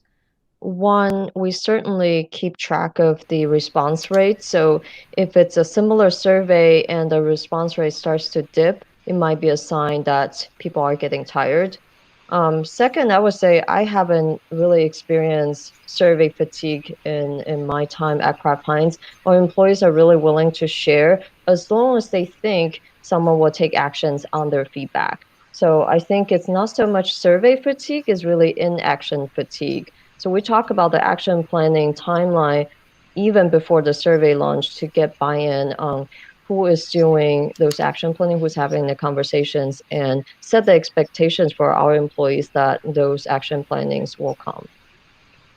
Yeah, I totally agree. That's what we see as well. And when we, through our quarterly surveys, we monitor our participation rates. And if we do start to see a dip, we connect with those leaders and talk to them about what their action planning has looked like. And immediately that's what we go to and talk about how they can make actions more visible, because in a lot of cases when we go to them, they are actually taking action, but employees aren't aware of it. They don't know that whatever improvement they've been seeing in the workplace is because of the survey results. And so it's really about making that, communicating that to employees to say, what we're doing is because we're hearing from you. And that's been a big improvement for us as we focused on that. Great. Thanks for both. Thanks so much to you both. I want to ask a related question, which is about participation in the survey itself, but beyond that, motivating people to want to take action so that it does seem like an action-focused process. And one of the questions that's come up through the Q&A panel is about tying rewards to the survey. Can you talk about how, when, whether you tie rewards to survey participation, survey results, changeover survey results, et cetera? Yeah, it's something that we've thought about. So prior to going towards quarterly surveys, there was a really big focus on survey participation, and it was almost kind of a competition between areas. What we heard from employees pretty consistently is they didn't like that. They didn't like that they were feeling maybe compelled or strongly encouraged to participate rather than more of a voluntary approach. So we have kind of stepped back from that approach a little bit and made it less of a competition and tying rewards for leaders to get their participation rates up, because we do want it to be when an employee feels that they can share their honest thoughts and opinions, and they're more likely to have better feedback rather than I was forced to fill out this survey and having really angry things to say the whole time. So it's a balance, because we do want to encourage them. We do want to reward leaders to have employees participating, but we don't want it to be because it's a competition. We want it to be because the reward really is their workplace will be better. It'll be more inclusive. They'll have more engaged employees. And once they know that, that's what they need to buy into, rather than it'll look good on my performance evaluation because I had a high participation rate. Well said. Yes, exactly. Same. I think in the past when we had lengthier surveys, there's a stronger focus around everyone should fill this out. We want to aim for 100, which is never realistic. With more frequent listening, I can tell that certain topics attract more interest from employees, and that response rate helps us shape future topics as well. I think the part about action planning actually helps with the participation because managers will want to be able to talk with their employees, and feedback, we say, is a gift. So managers will have on their calendar beforehand that we're going to talk to you about this result. So encouragement comes with that, as opposed to here's a target you need to meet. Yeah, very well said. Thank you both. This is a tricky topic because the easiest thing to do is to slap a reward on something. It's a very common mechanism that we use. It's comfortable. Most of the time as you're calling out, we get something, but not exactly what we wanted for having offered that reward. I want to switch gears just for a second to talk a little bit about topics like well-being. Having said that, there are a lot of other technical questions about survey methodology, and so we'll come back to those at the end. Let's start with health and well-being. So what types of questions are you asking? I think, Serena, I'll start with you on this, when you ask about health and well-being. Sure. So some of our focus has been around balancing, right? I think in the pandemic, balance has become so challenging. So our work and personal life has never been more blended. Every minute of the day, right, you are working from home. So that's a focus around adjusting to the new work environment and being able to still balance. How do you create boundaries for yourself? That's become really challenging. We're also focusing, like I said earlier, making sure managers have the right support and resources to lead and manage in this very different environment.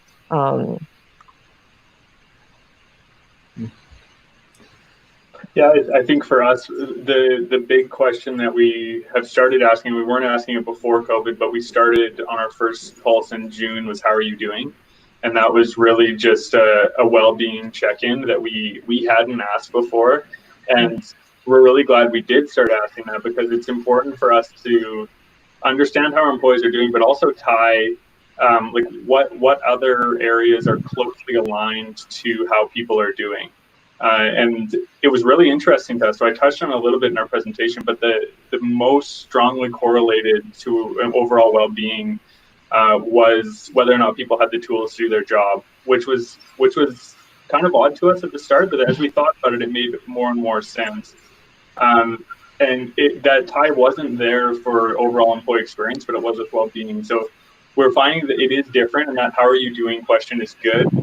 Prior to asking that, we ask questions like, do you feel safe in your workplace at work, or do you feel cared about as a person? But really that how are you doing captures a lot more. It's just a broader question to ask about overall well-being.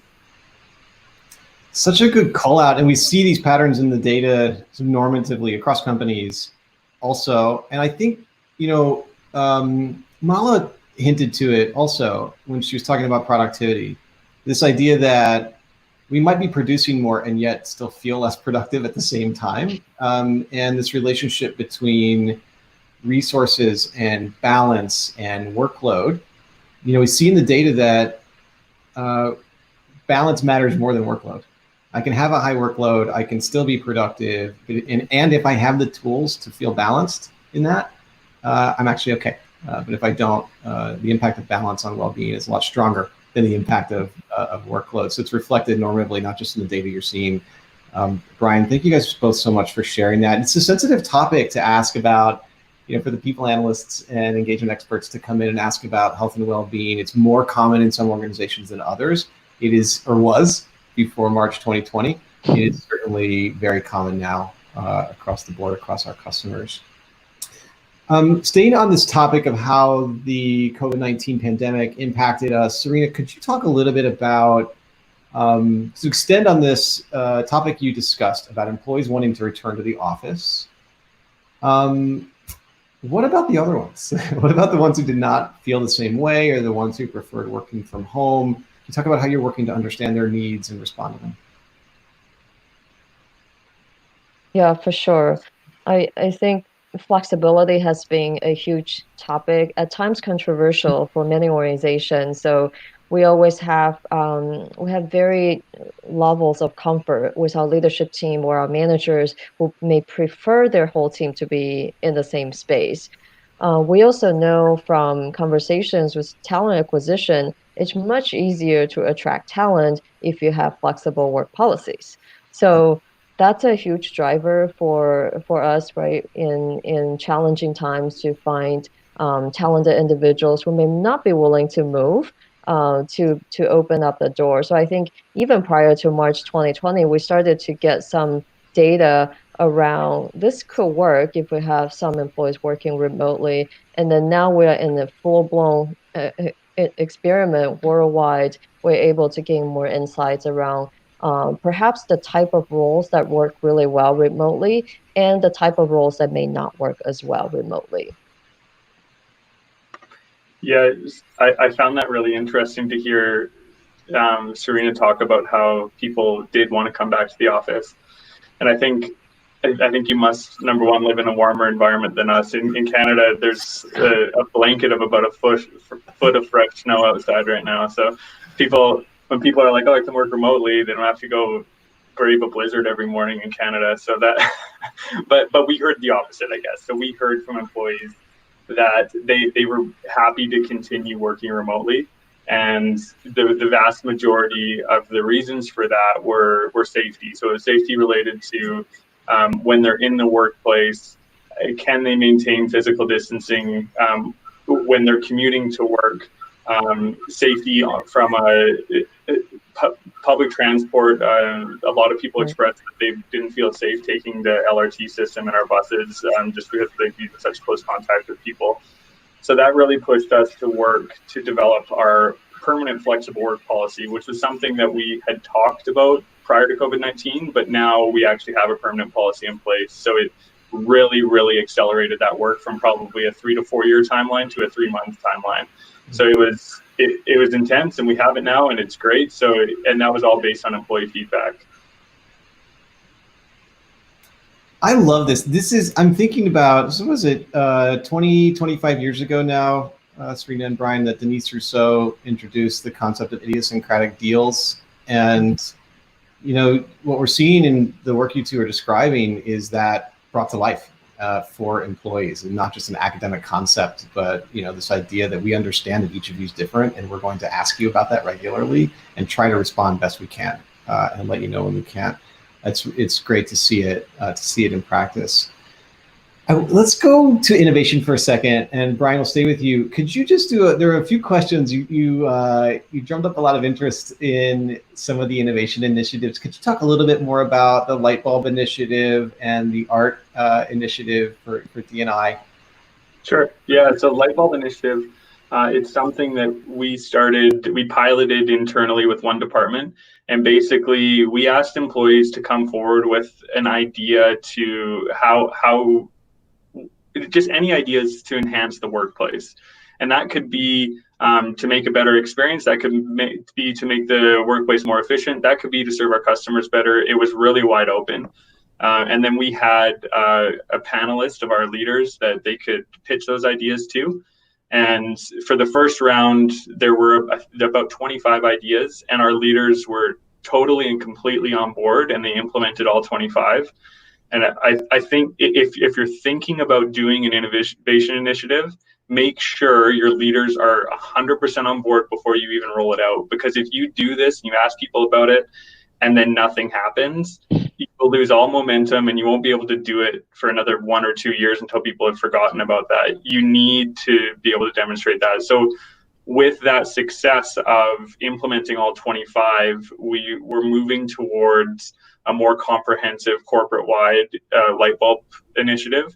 And we're in the intake process right now of asking employees for their ideas, and we have a platform where employees can go and share their ideas, and others can vote on the ideas they like the most. They can engage with each other, and it's really inspiring to see that as a mechanism to give employees a voice so that they can share their ideas on how to improve the workplace, because they have so many excellent ideas.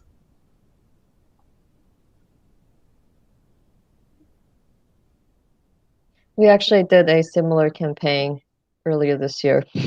That's great. Yeah.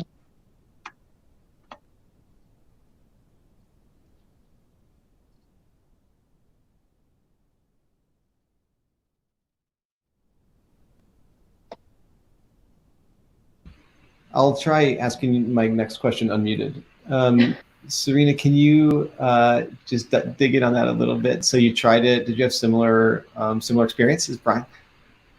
Yeah, it's oddly similar. So we also, as a food company, right, we make one of the most in-demand products in the world right now. But consumers not being able to go to restaurants and dine creates a very different challenge. So we had some innovation campaigns as well, gathering ideas from employees on how we can reach our consumers differently. It's been successful so far. I think we are amazed by the creativity that exists within the organization, and we'd love to do more of that going forward. It's great. It's great. It is. It's disrupting, obviously, the chaos that we're in, and also for those of us who like to innovate. Leaders who were more comfortable with 3-year plans are now more comfortable with 3-month plans, and so that's a welcome opportunity. For us. I want to stay on this idea of reaching different populations. You said different customers, but if we extend that, you think about how many essential workers that quote unquote essential workers work in each of your organizations. People that don't sit in front of desks all day necessarily. Can you talk about how you've connected with them, how you've worked to connect with them, how you plan to continue to connect with those populations in your organizations? Yeah, for sure. For us, of course, because food is in high demand, all of our employees in the various plants are working very hard to make the mac and cheese that you love and the Heinz ketchup, right? And safety is really important. So early on in the pandemic, we had engaged our HR team, our plant leadership team on how do we make sure they know that safety is number one. So initially, of course, PPE was a big concern. So there are just different levels of what safety and health means in a plant versus in the office environment that we had to address. Then we had lots of learnings along the way. Something we're considering is including that population currently is not included in our engagement survey, but we do want to include them going forward. And now it's figuring out the kiosk system and making sure we can get their voices as well going forward, because they're so critical to our success as a company. Yeah, I think for us it's a challenging. It was a big challenge for us to reach that population, both in terms of communicating to them and engaging with them on getting their ideas and understanding their experiences. So some of the areas that we work with are waste services, or our garbage collectors and processors, our fire rescue services, our parks and roads operators that maintain our parks and our road systems. So these are people that are outside working directly with citizens all day, and they're not, if ever, sitting at a laptop. So we did have to figure out the kiosk system pretty quickly, which we did. We made sure there were shared use computers for our employees to be able to access. We also really wanted to make sure that we had a good mobile platform for employees to go to fill out their surveys, and that's one of the primary reasons we actually went with Glint, is because their mobile platform is so excellent. So we have QR codes kind of printed all over the posters. An employee scans the QR code and their survey comes up. And that was a workflow that we worked through to make sure it was as easy for employees as possible. And there was a lot of hesitation from leadership to move that direction, because we had only been on the paper system before, where they would get a paper survey and then it would take a month to process, another month to quality check, and then the results were 3 to 4 months out from where we were. And we couldn't do that with a quarterly cadence of surveys or even more regularly. So we had to shift to electronic. And we're so glad we did, because we continue to see really positive engagement with those groups.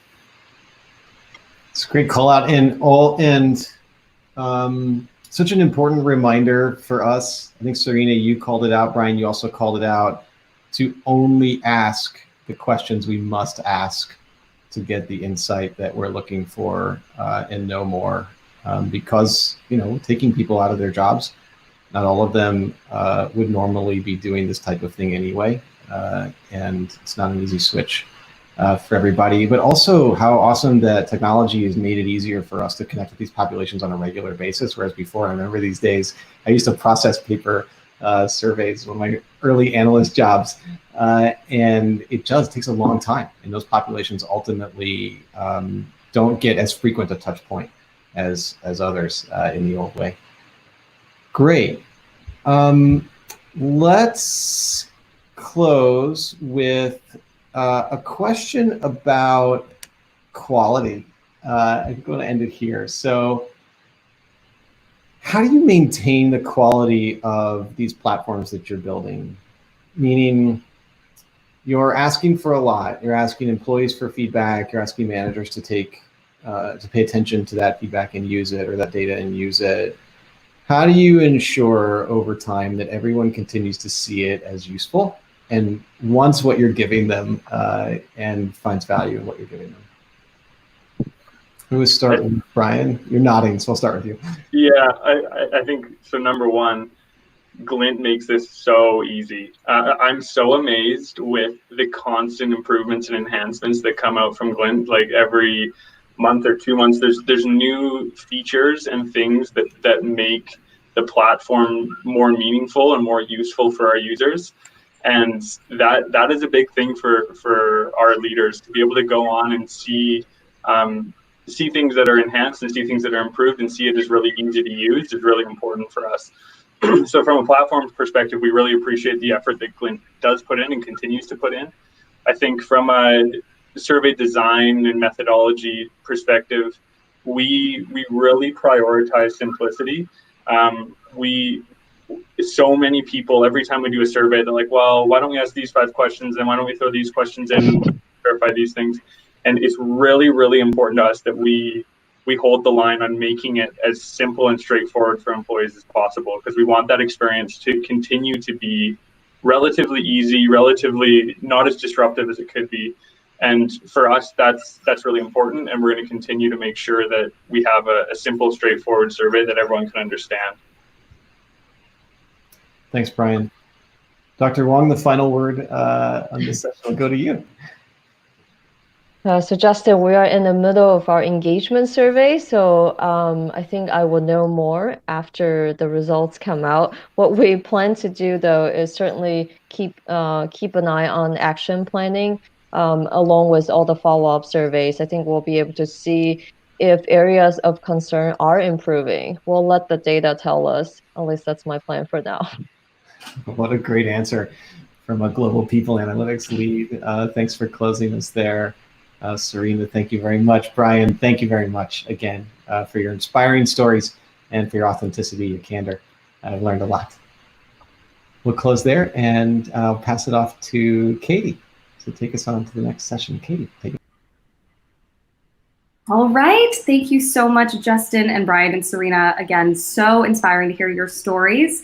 And now we are going to kick it into our 30-minute break. So wherever you are, we're going to come back at 30 past the hour. And while we do that, check out the agenda within the Attendee Hub, where you can find a bingo card that you can start to fill out today, and you have the rest of the week to complete it. Lots of wellness activities there to make sure you're making the most of your time remotely or your time in an empty office. And once you complete it, put it on your LinkedIn profile, #PeopleSuccess, and we will get We will choose one lucky winner to get some vintage People Success Summit swag, as well as a $50 donation to the nonprofit of your choice. So we will see you back here in 30 minutes. Have a good time.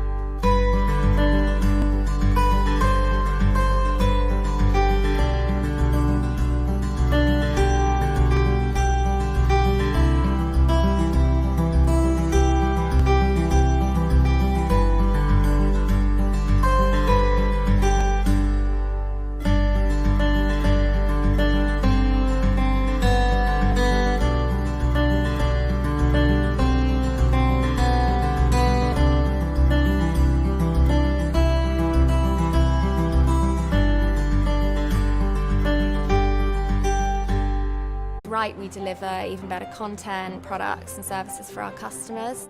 Prior to Glint, it was quite inconsistent as to how we would actually monitor engagement data. It was very difficult to pinpoint what the main concerns were. Glint felt fresh, it felt different, it was quite innovative. The dashboard's really easy and simple to use. It pulls out the key themes. People can access surveys on their mobile, iPad, laptop, so we can reach everyone. What's been really great about working with Glint is they've enabled us to reduce our question set by half. Our full question set was only 19 questions compared to previous provider where we asked 45. We released results to managers the day the survey closed, which was amazing for managers because they can act on the results quickly. Glint as a tool, rather than having one feature that's a standout feature for it, as a package it's invaluable. It saves you loads of time in terms of mining data, doing the analysis, enabling you to spend your time where it's valuable. It's the only empirical evidence we have of our return on investment. It's invaluable because my job is all about people. So in sales we've got over 5,000 employees working in the operation. So it's a big people operation. So in terms of employee engagement, it's fundamental because it's all about having great conversations with customers. If an employee is engaged, they're going to be at their best, and that's going to show with customers. The implementation of Glint has massively changed my role. I've got access to a really great set of data at my fingertips.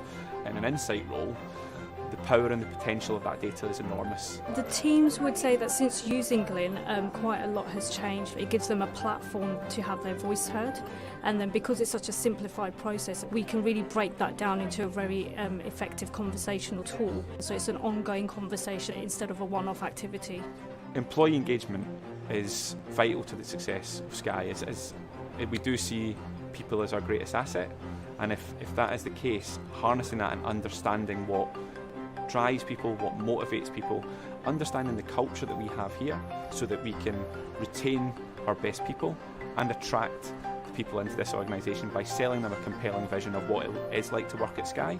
And there's no greater way to gauge and sense what it's like to work at Sky than the people who work here telling you exactly what they think.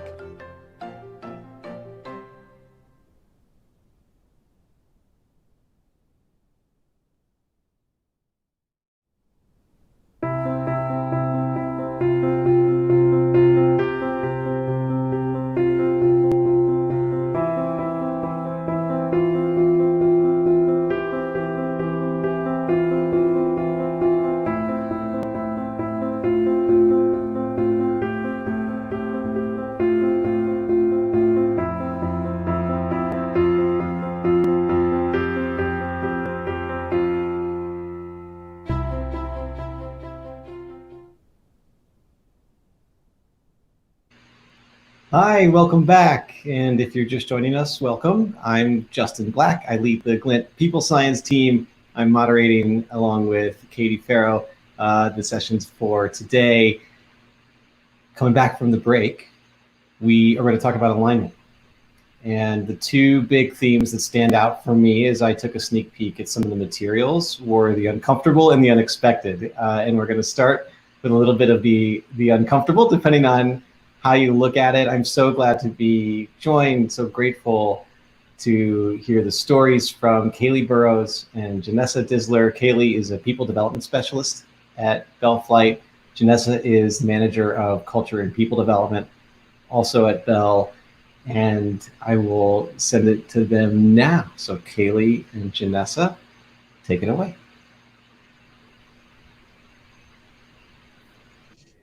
Hi, good afternoon. My name is Janessa Disler, and Kaylee and I are so excited to be here with you guys today. Just a little bit about Textron and Bell. Textron is a company consisting of many different brands in the aerospace, defense, and industrial industries. Our position is unique in this employee engagement space because we lead this employee engagement program from a business unit perspective, specifically working at Bell Flight, which is a manufacturer of vertical lift technology. Our positions are similar to many of you all, where we're ensuring Bell's culture and people are developed to be their very best. I want to give you a sense of who we are and where we've been and how we've been able to use Glint as a tool to promote our culture change through transparency.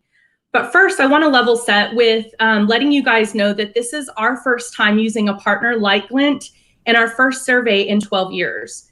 So last year, we attended the Glint Summit as customers, like many of you all, but we had never rolled out a survey of this magnitude before. The networking breaks and the things that we were able to glean and learn from the Glint customers was just invaluable to how we were able to set up our program for success. So we're hoping to pay that forward to you all today by sharing some of the insights that we've learned. Next slide, please. I want to give you a little bit of insight into who Bell is and was, as well as who we are today. We have a very rich legacy of building incredible flight machines that support our warfighters and first responders. So you might know us from the MASH helicopter or our V-22 Osprey helicopter that the military uses. And because of the close relationship with our military and our veterans perspective that we internally value so much, we've historically had more of what we call a command and control culture. In 2015, we had a new CEO named, and his name is Mitch Snyder, and he had an entirely different vision for what Bell could be. Now, as you can imagine, not everybody wanted to follow suit and be part of that change from the legacy that we once were. So we had a saying internal to the organization that we had a lot of Bell barnacles, people that just were really resistant to change and didn't really want to move forward into that new vision. But Mitch had a vision of unlocking the potential of flight through novel and coveted vertical lift experiences, and he has a contagious passion for people. He's truly a servant leader, and we just feel so blessed and lucky to have somebody like that as our visionary CEO. And he's made amazing headway. So we are just a entirely different organization in the way that we operate, feel, and look. And you can even see that in looking at some of the pictures through our journey. A lot of the things that we focus on now are still our legacy aircraft that we, feel so passionate about, but also the people that makes that happen. Even before we had partnered with Glint and thought about an engagement survey through Glint, you might be curious as to some of the cultural transformational things that we've done in order to fulfill Mitch's vision and the potential that he saw within us. So in 2015, when we kind of embarked on this journey, the very first thing that we did was just simply listen. Our intent was to listen to understand. And the first thing that Mitch did as a new CEO was to initiate a partnership with a consulting firm called the McChrystal Group. You may not have heard of the McChrystal Group, but you might have heard of the Iraq operation to take down bin Laden and Al-Qaeda. General Stan McChrystal and his Joint Special Operations team defeated the decentralized network of Al-Qaeda by casting aside a century of conventional wisdom and trying something completely different. He tore down traditional silos, created an agile, empowered task force, and reimagined hierarchical military structures to complete what they called the team of teams approach, which is focused on small team agility and empowered decision-making to create alignment. So they helped us execute an organizational network assessment that showed our leadership where the silos were in our organization, in how we communicated, and within our processes. That colorful explosion graphic that you see there is a representation of their assessment to barriers in decision making, as well as an over-reliance on very specific groups or bottlenecks. So from there, we executed on processes to bring those silos in. We created processes that resulted in a unity of decision-making, a shared operational environment, and a team to keep those measures sustainable and created accountability. And what this looks like in day-to-day application is 350 of our leaders meet every other week to review goals towards our strategic objectives, share leadership observations and insights, as well as hearing from our top executive leaders.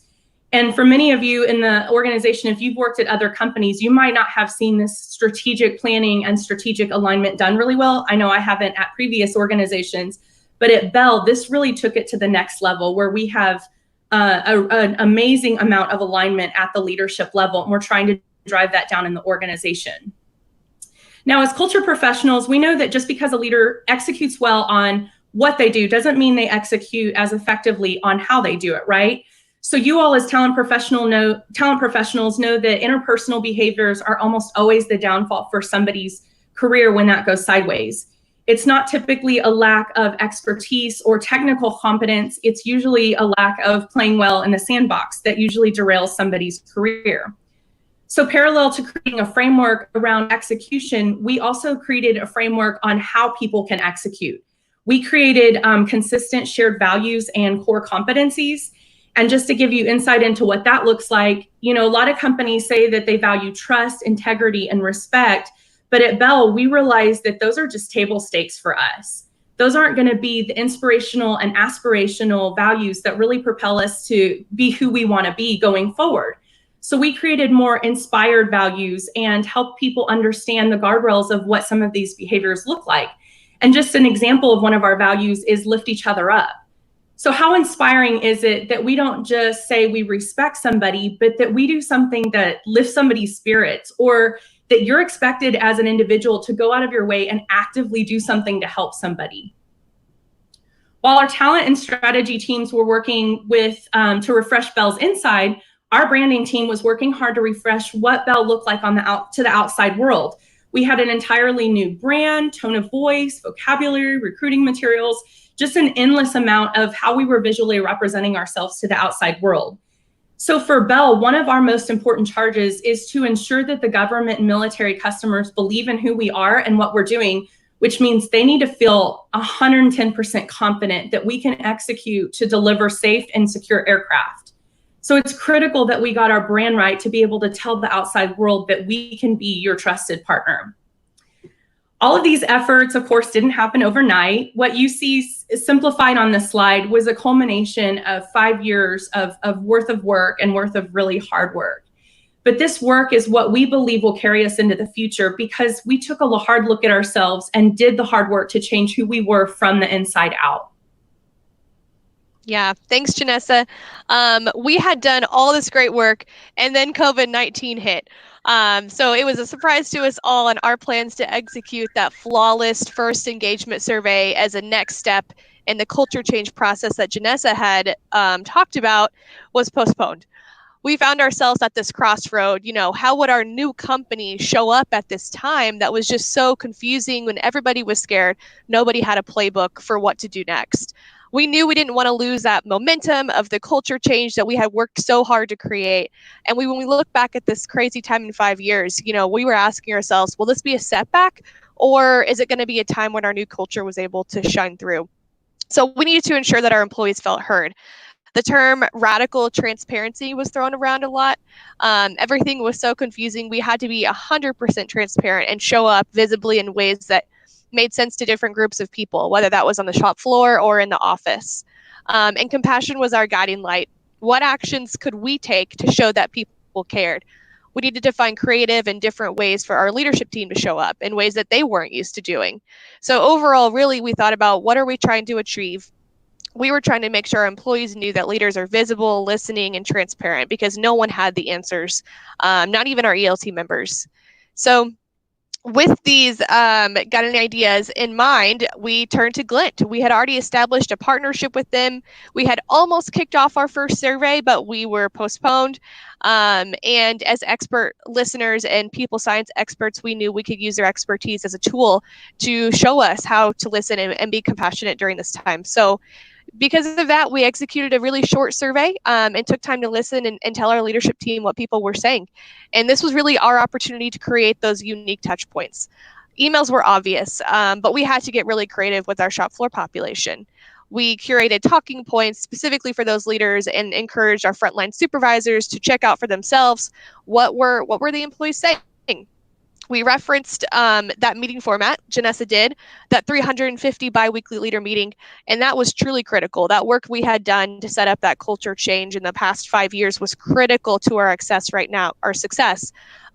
COVID. And really, surveys are only as good as the results you share and the actions you take, which we all know by being partners of Glint. And we had that avenue set up and ready to be used. And we've seen some great results. Our response rate increased over time, along with our amount of shop floor population, which really just shows how employee trust had grown in us, in our leadership team. And as many of you probably know, you really do have to fight for every single percentage member of those shop floor participants. And for our October engagement survey, which thankfully we worked very hard to kick off, our overall favorability increased by 4 percentage points from our last COVID survey. So we're really excited to continue seeing progress there. So overall, given this was our first survey, it deployed during an unprecedented, as people love to say, global pandemic. We had some lessons learned. So trusting employees with information and vice versa. Employees trusting leaders can be a risk on both sides. That's why change management is really the backbone of success. I've linked in this PowerPoint the template that we originally used that Glint created, as you can think through some key aspects of the change management process. We really only changed it briefly and just added an opportunity to put in our context from the business unit perspective. And then secondly, just share and repeat expectations. You would think this was really easy and self-explanatory for our leaders, but with our culture rapidly changing and the environment rapidly changing, our leaders just had to be told over and over that the expectation truly is for you to share results transparently.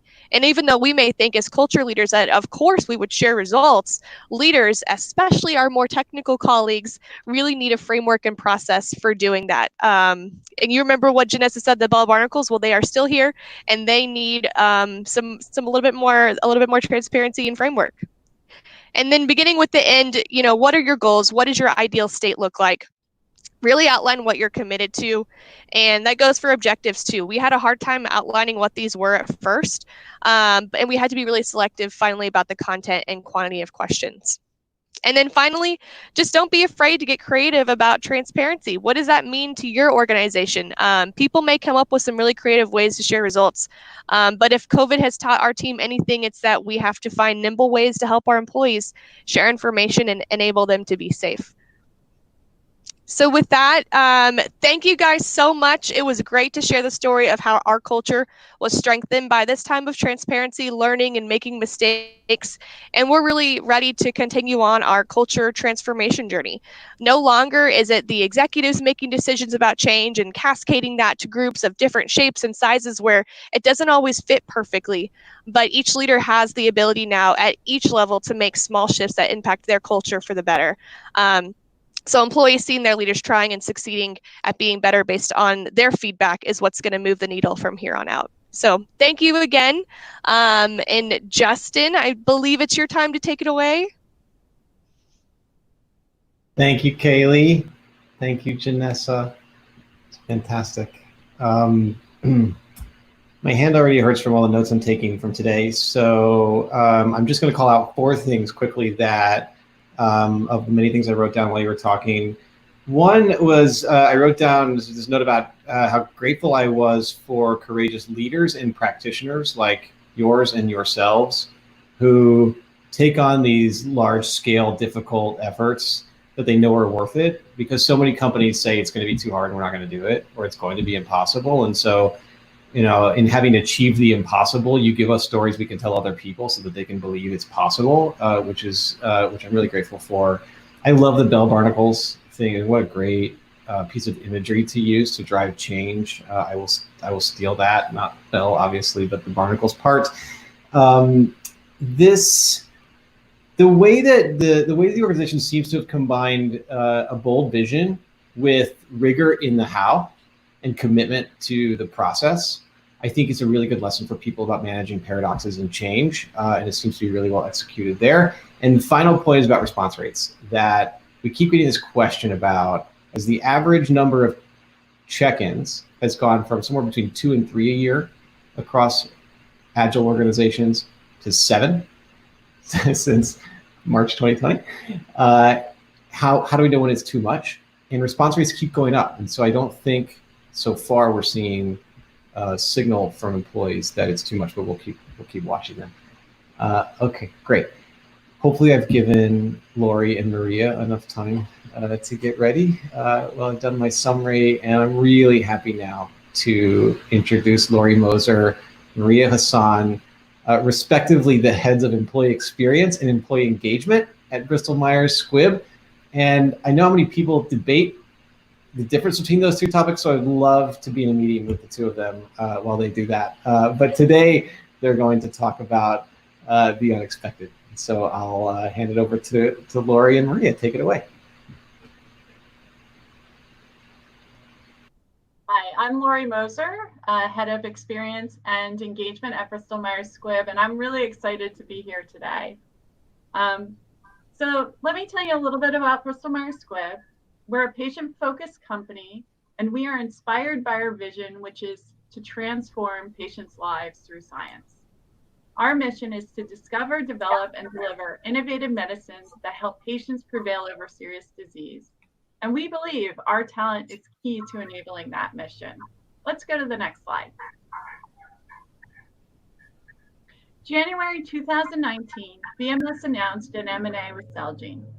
We would grow our company from about 20,000 to 30,000 employees with a targeted close date of mid-November.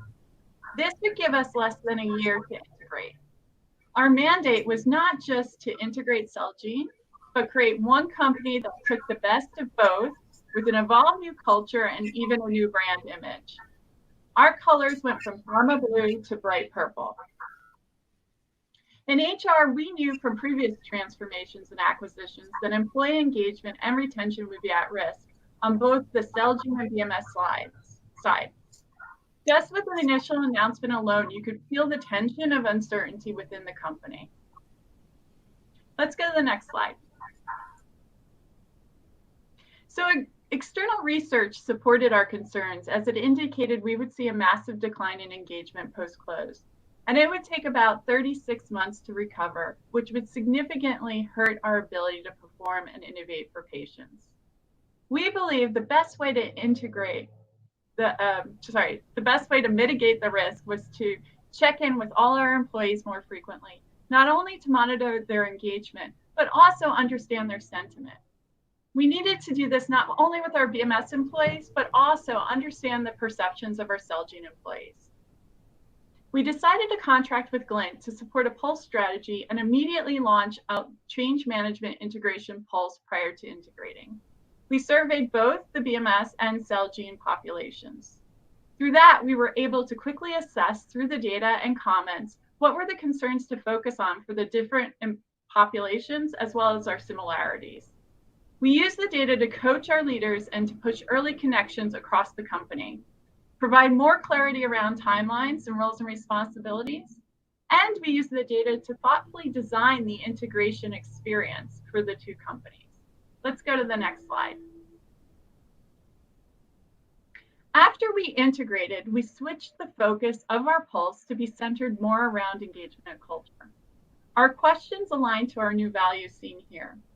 This would help us keep an eye on engagement, but also figure out how best to establish our new culture and embed our values. We also had leadership support to run the Pulse quarterly. They agreed that we would establish a baseline in December and then run a second Pulse in March, in which we would launch the manager dashboards. Our baseline told us sense of belonging was key for Heritage Celgene, and that they were highly neutral about our culture, but believed in our overall mission and strategy. We could also see that our Heritage BMS team members were motivated by having their perspectives valued. We believe the next survey in March, in which we would open the dashboard to all managers and promote dialogue, in itself would actually address some of these opportunities. So our second company-wide pulse survey was scheduled for March 2020, the day after we told non-essential employees to work from home due to the pandemic. And so what I'm going to do now is hand it over to Maria to share that experience. Thanks, Lori, and good afternoon, everyone. So as Lori mentioned, we were moving along, taking the insights we learned from our baseline pulse to establish our new culture, and suddenly the world changed.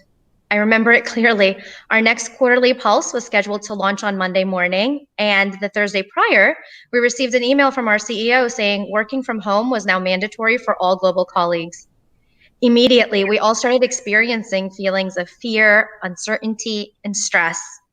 That's the thing with the pandemic, right? It was a global unifier. It wasn't a pocket of our people who were impacted. It wasn't even just all BMS employees. It quite literally was every person on the planet. So as we tried to process this new way of working, there was one thing we knew for sure. It was going to be critical to maintain connections with our employees. We knew right away that we still needed to send this pulse out. Now, transparently, I don't think we had consensus on that decision right away. Remember, the pulse was still new. It was only the second time we were going to send it out, and some of our most senior leaders felt that it may be a little tone deaf to ask people things like, how happy are you in a moment like this? This is where I have to give a huge shout out to Glint. Glint's customer success team was always such a great partner, but this was the first of many times that have followed, in which we relied heavily on their people science team. We used their white paper to help strengthen our position to Pulse employees, and we were successful. We incorporated 4 Glint suggested distress questions to our existing engagement survey and launched it with consensus later that week. So what did that pulse and really all the pulses that have followed tell us? Well, most importantly, we saw a big uptick in employee engagement. And when we dove deeper into the insights, words like grateful and proud were the big blue words in our word cloud. And there were so many things that contributed to that. Our employees felt we reflected those values Lori talked about earlier in our COVID-19 responses. They were also very complimentary of our leader communications and transparency. Our CEO was regularly sending out updates to employees and finding ways to stay connected with the global workforce, often through quick video snippets. And it really resonated with our folks. One of my favorite things our leadership team did was they changed their formal headshots to informal work from home selfies. And at a time when employees were dealing with so much uncertainty, it was great to see that our leaders were going through this just like us. It really humanized the entire predicament. Speaking of humanizing, we also learned very early on that the impact of this pandemic was very personal and unique to each individual. We were able to use filters within the Glint dashboards to help identify those differing needs. For example, there were people who were struggling with adequate technology resources. Remember, we were not a traditional work from home company, so suddenly shifting to a completely remote work environment was uncharted territory for a lot of our workforce. We made the appropriate internal teams aware of this feedback, and they were able to quickly mobilize on how employees can procure any necessary resources. To this day, we continue to use the insights from each pulse to inform our ongoing decisions. For example, as we started to see hints of burnout creeping up in our June survey, we added a new "How are you doing?" question to help ascertain employee wellness. The responses from that question further cemented the fact that lines between work and life are blurrier than ever. And based on that, we're actively messaging on the importance of prioritization and talking about ways of working norms within teams. Another example of a small change with a big impact was that a number of our leaders added a simple statement to their signature that read, "I'm sending this email when it's convenient for me. Please reply when it's convenient for you." We've learned so much in our first year of pulsing, especially during an integration and global pandemic. Most importantly, we've learned that there is great power in listening to our employees. Going into this year of integration, we braced ourselves for this anticipated drop in engagement. Very quickly after that first pulse, Lori and I would joke that we were the most popular people in the company. Our leaders couldn't wait to see the results after each pulse. Nearly half of our managers logged into their dashboards the first day new insights were available. And there was great conversations happening all over the company based on these results. And that was critical in helping maintain that sense of connection while we were all physically distant. We are here because pulsing our organization gave us near real-time insights into employee sentiment during this crazy year. By listening to our people, actioning on their insights, and providing transparency, we were able to maintain those high levels of engagement. And we're hopeful that as we continue along this journey, we will use our pulse insights to appropriately respond to timely sentiment and continue the trend. Lori? Thank you so much, everyone, for listening to our journey. Our incredible partnership with Glint has really helped us manage through a pandemic, implement a successful integration, and establish our new culture. Actually, a few weeks ago, we just found out that BMS has been recognized by MIT Sloan Management as a leader in cultural excellence, and we're super proud of it. We firmly believe our listening strategy played a real important role in accomplishing this. So thanks again.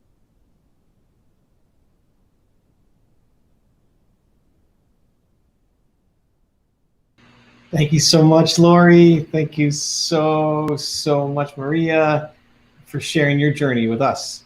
I learned so much, so many great, actually concrete tips I took. I'm going to steal from your executives that you share with us, but also a thread that I think runs through your presentation and Kaylee and Janessa's is around openness. It's the openness of leaders, of your people, organizations to try new things and to take on hard tasks and to work toward it together. It's so important as we try to change and do things differently. We're not trying to make small differences in the outcome, and so why should we make small shifts in the process, right, along the way? So it's really inspiring. I'm really grateful for those stories. I think to your point towards the end, Maria, one of the most incredible things that we've seen in the feedback from employees through this time since March 2020 has been the response, "Thank you for asking." So regardless of what the scores are, there's so many comments in the pulses that we never got before. It's like it means so much to us that you actually asked us how we're doing, and at a time when you know the answer could probably be bad. And so thank you for asking. Speaking of asking, reminder that you can post your questions in the Q&A part of CVent, and we are reading those, approving those, surfacing them. So thank you to so many of you who have done that already. Pamela, Andrea, Karen, we're going to get to your questions. Now we have the full panel, I think, up on the virtual stage here. Yes, great. Looks great. Hi, everybody. Let's jump into the first question. Okay. This is like an interview question. It's a behavioral interview question. You ready? Paybacks. Did you ever face the issue where a leader did not buy into the process? I'm sure the answer is yes. And how did you go about resolving it?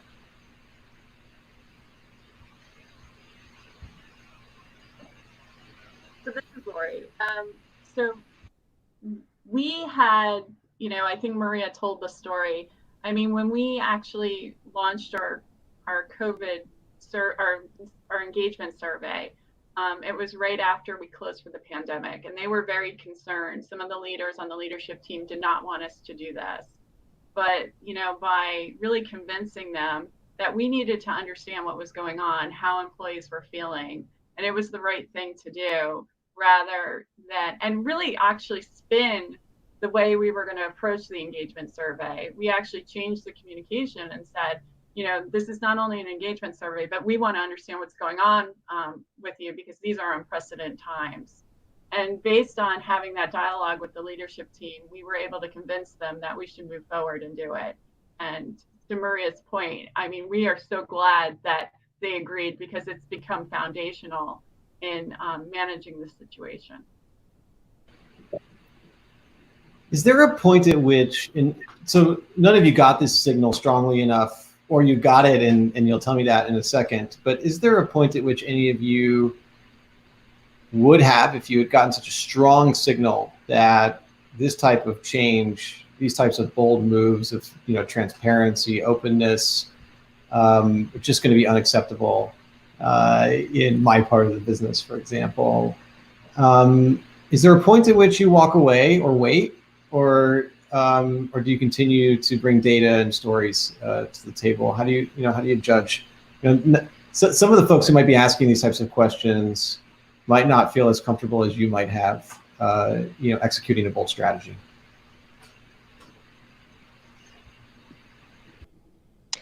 I can talk about our experience here at Textron. I don't know if it quite gets to the heart of the question, but like I said in our presentation, we were meant to roll out our very first engagement survey in April, right when COVID hit, and we all went out as well.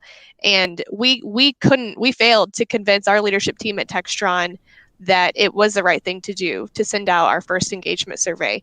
So Janessa and myself kind of pivoted. We said, okay, we can't control that. We weren't able, like Lori said, to convince them to do that, but we were able to convince our BU leadership to roll out a survey from the Bell perspective. And so I guess more of a story of what I'm trying to say is maybe just find a different way, find a different path. Janessa, anything to add on to that? I think the only thing I would add is just simply that people are talking, whether we formalize a survey or not, and kind of along the lines of what Bristol did in terms of just asking, how are you doing? We were having those conversations in the hallway anyway. So we were just allowing the content to be available and the answers to be available. So we kind of tried to really make it feel manageable and bite-sized, that this is just a way for you to get insights into what people are thinking. You're having these conversations anyway. But Kaylee's right. We didn't have the big, broad engagement survey we had hoped for. What we did have was something that allowed us to pulse our environment and, act on those results. I think another example that I can give is when we integrated with Celgene. Celgene, we were still two separate companies, VMS and Celgene didn't do pulse surveys or didn't do annual engagement surveys. So when we approached them and said, hey, we'd like to understand your workforce better, it's important to us. We want to hear their feedback. We want to design a good integration experience. Initially, we got some pushback, and that was difficult. But what we kept kind of messaging is, we're doing this for the employees. We don't fully understand what your culture is like. We don't understand how your employees feel. I've never been at a Celgene site. So how can we design something for you without fully understanding it? And by continuing to kind of shift, help them understand why we're doing it, what is the intent behind it, we were able to convince them that it was okay to send out a survey. Let's stay on that topic, Lori and Maria. How have you continued? Do you plan to continue to connect with them and follow up with them, or is there a point at which you stop, right? And they're just part of the standard process, of the global process. For how long do you treat them differently? Maria, do you want to take that question? Sure. So by them, I'm assuming we mean Celgene. Celgene, yes. And really, we're one company, right? We're one new company now. We don't really we have the capability of breaking out Heritage Celgene from Heritage BMS scores, but really moving forward, we are one company. I think in reality, you have to look at that metrics until you see equity between the two scores, right? But from a communications perspective, from embedding the culture perspective, we are one company and we refer to ourselves as one company. Great. I want to stay on this topic of culture because you're talking, so one of the things we're talking about is culture strength. And for better or worse, some cultures are stronger, meaning they're more consistent throughout the organization, and some cultures are weaker. There are pockets of subcultures. within. And there's a specific question from Pamela about the bell barnacles that I want to kick back to Kaylee and Janessa. And the question is about demographic subgroups, and I think this speaks to culture strength. Were there pockets of the organization, whether they be by individual demographic or organizational demographic or attribute, or you had to do more work than others? And how did you go about that? Janessa, do you want me to start us out? Sure. Awesome. Well, in terms of organizational attributes, we just kind of knew contextually that there were some, we call them programs, but different aircraft types that just had these like reputations, more informal reputations of having a culture that wasn't exactly what we were aspiring to. So contextually, we knew that was happening. We just didn't have any evidence for it. But when the Glint survey came out during COVID, you could clearly see that those pockets where we thought we had bell barnacles, as you might call them, it truly came out in those numbers. And so I wouldn't say we found it from the survey, but the survey really helped us to talk about it in a way that was more based on evidence instead of just kind of having a feeling about it. Yeah, and that's actually going to be our continued work, is looking deeper into the organization. And we're actually using our next main engagement survey to look at things from a more demographic perspective. And just frankly, Bell and Textron has a heavy military population, and we all know factually there's more men than women in the military. And so our organization is made up of more men. It's just a statistic fact right now. So we're now looking at how we can dive into demographic groups, and we focused a lot on diversity in the question sets that we chose to make sure that we could start to dig deeper into subcultures and to look at things by different data demographics. Yes, that truly is our next step, is diving into those subcultures that we now have evidence that they're less engaged and less prescribed to the bell culture we're trying to go to. We're trying to figure that out right now.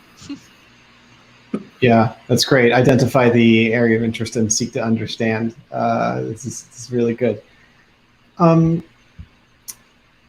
There's so many good questions. It's so hard to choose. I want to switch over. Let's go back. Here's one for Lori and Maria. Maybe Maria, this is for you because you did such a good job sharing so many great concrete examples. Could you talk about how you're working to foster connection right now, supporting these efforts? So I think it's the new $1 million question, right? How are we keeping connected with our employees while everybody is in physically different locations? And I think our communications have been key in that. Like I said, it was the little things, right? So it was when we saw the first email come out from our CEO, and it was a selfie of him as he was jogging instead of his formal headshot. It made it made me feel like, okay, I'm not the only one trying to juggle what's going on. And I think it's been those small nuanced things instead of big strategic shifts that have really fostered the connections. I think opening our dashboards to our managers and enabling them to see data for their people really helped drive conversations. We're big on it's a very fine line. You don't want to go and go down the path of analysis paralysis, but you want to arm people with just enough information to have really insightful conversations. And I think that's the balance that we're finding. We give our managers just enough to have great conversations, and really, like I said, the whole company, we've been very fortunate. The whole company is really taken to the results and really owned the results, right?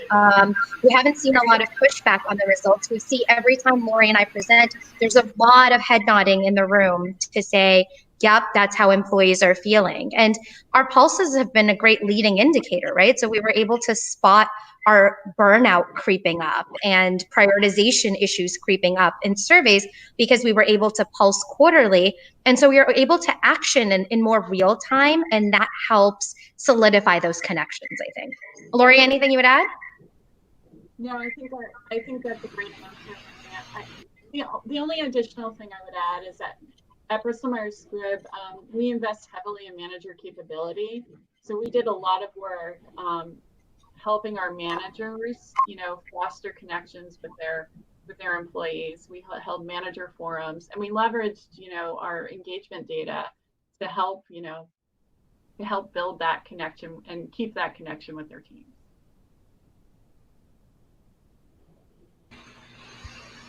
It's so important. It shows up in so many of the cuts of the data that we look at, no matter the industry, the job type, connection in one form or another shows up as a key driver, both of well-being and of employee engagement. One of my friends and colleagues at LinkedIn is named Scott Shute. He has one of the coolest jobs in the world, which is the head of mindfulness and compassion. And he talks about compassion as like finding out that brownies are good for you. So this practice in the organization of empathizing with people and then also taking action to support the thing that you've just now come to understand. And I see that reflected in the lift each other up value, and in some of the other values that you all talked about. And both sets talked about how values drove the efforts. So I want to start with the lift each other up value, because that was a specific question that came in from Karen, but then also expand out and just talk about the role of values. So could you talk about this, share some examples of what lift each other up means for employees in the organization?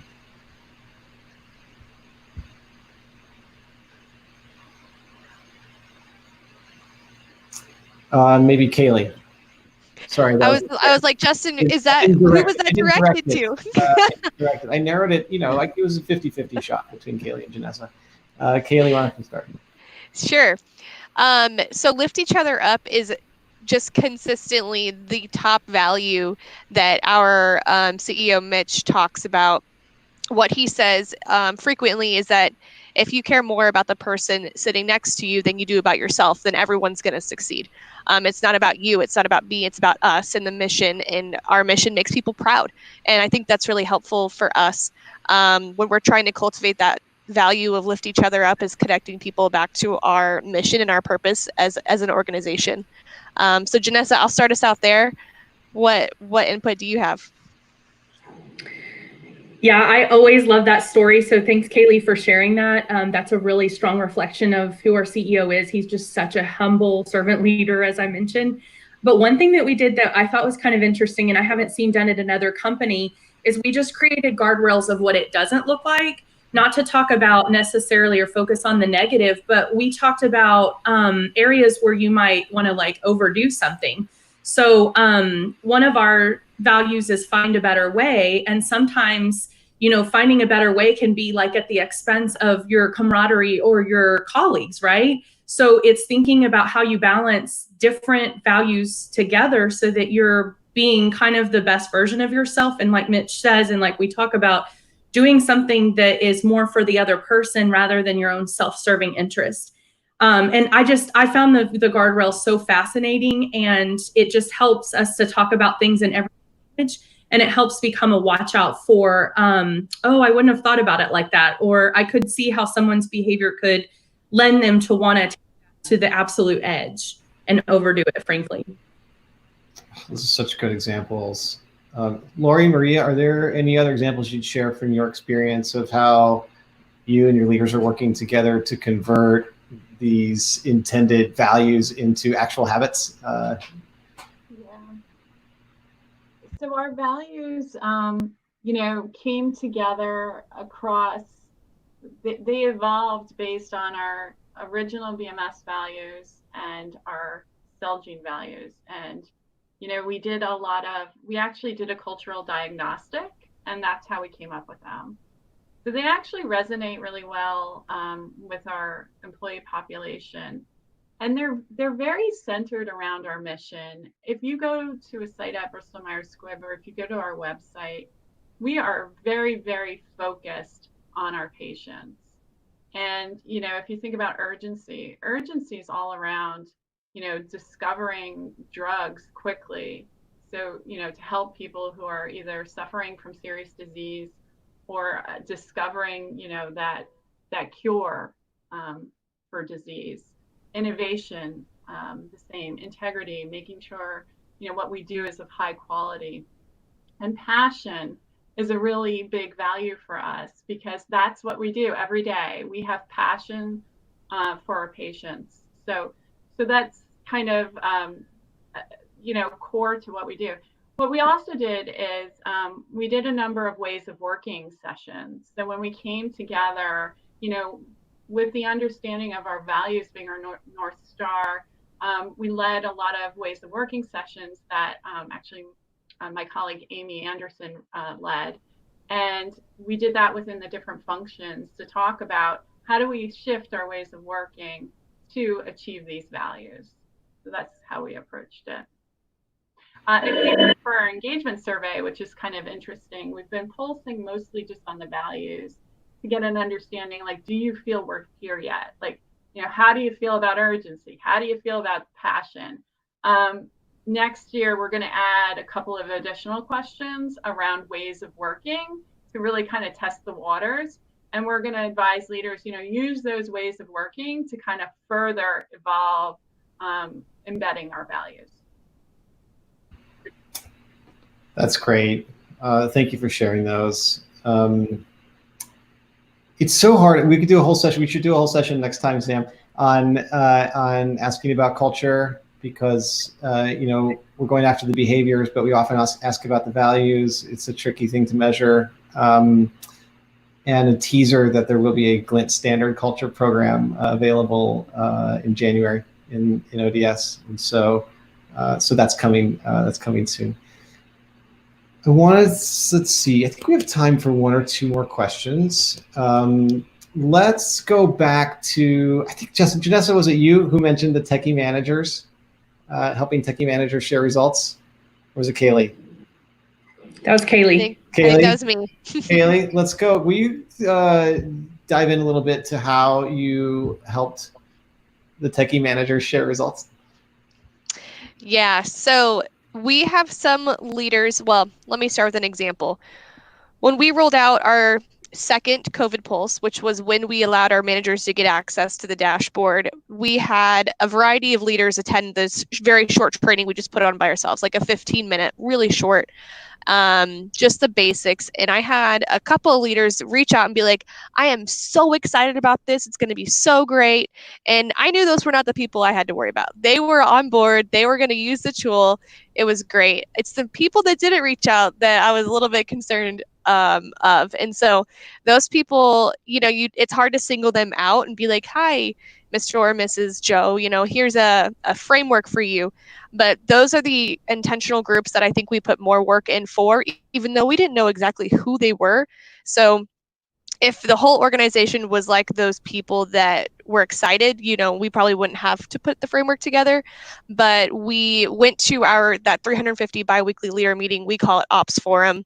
We presented on the results. We said, hello, you leader, you have access to the results. We need you to have an ACT conversation. And so really the ACT conversation is what has carried us through and giving people a really simple understanding of what to do. And so thank you to Glint for putting that together. We use it heavily and we really rely on it to give people a framework, XYZ, really simple. Here's what you need to do. And it won't take long.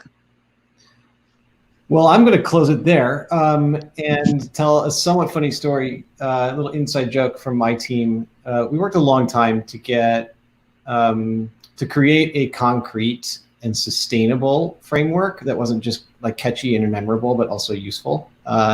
And that's what came out with ACT. And so in case you don't know what it is, the A stands for acknowledge where you are. The C stands for collaborate on a focus area. And the T stands for take one step forward. And the inside joke is that this is actually what I use with my kids. I have twins, they're 5. And when things happen that aren't as good as we want them to be, we use this framework.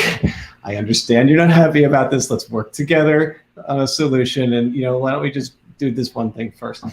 it's brilliant. It works in all parts of your life, and you're free to use it wherever you'd like. Thank you all so much. I wrote down so many great examples that I'm going to use, that others can use to build connection, to build alignment, and to thrive in chaotic times. So I'm so grateful for the time you put into sharing these stories with us, and again for your courage in your practice. Thanks so much. With that, I will pass it over to Katie.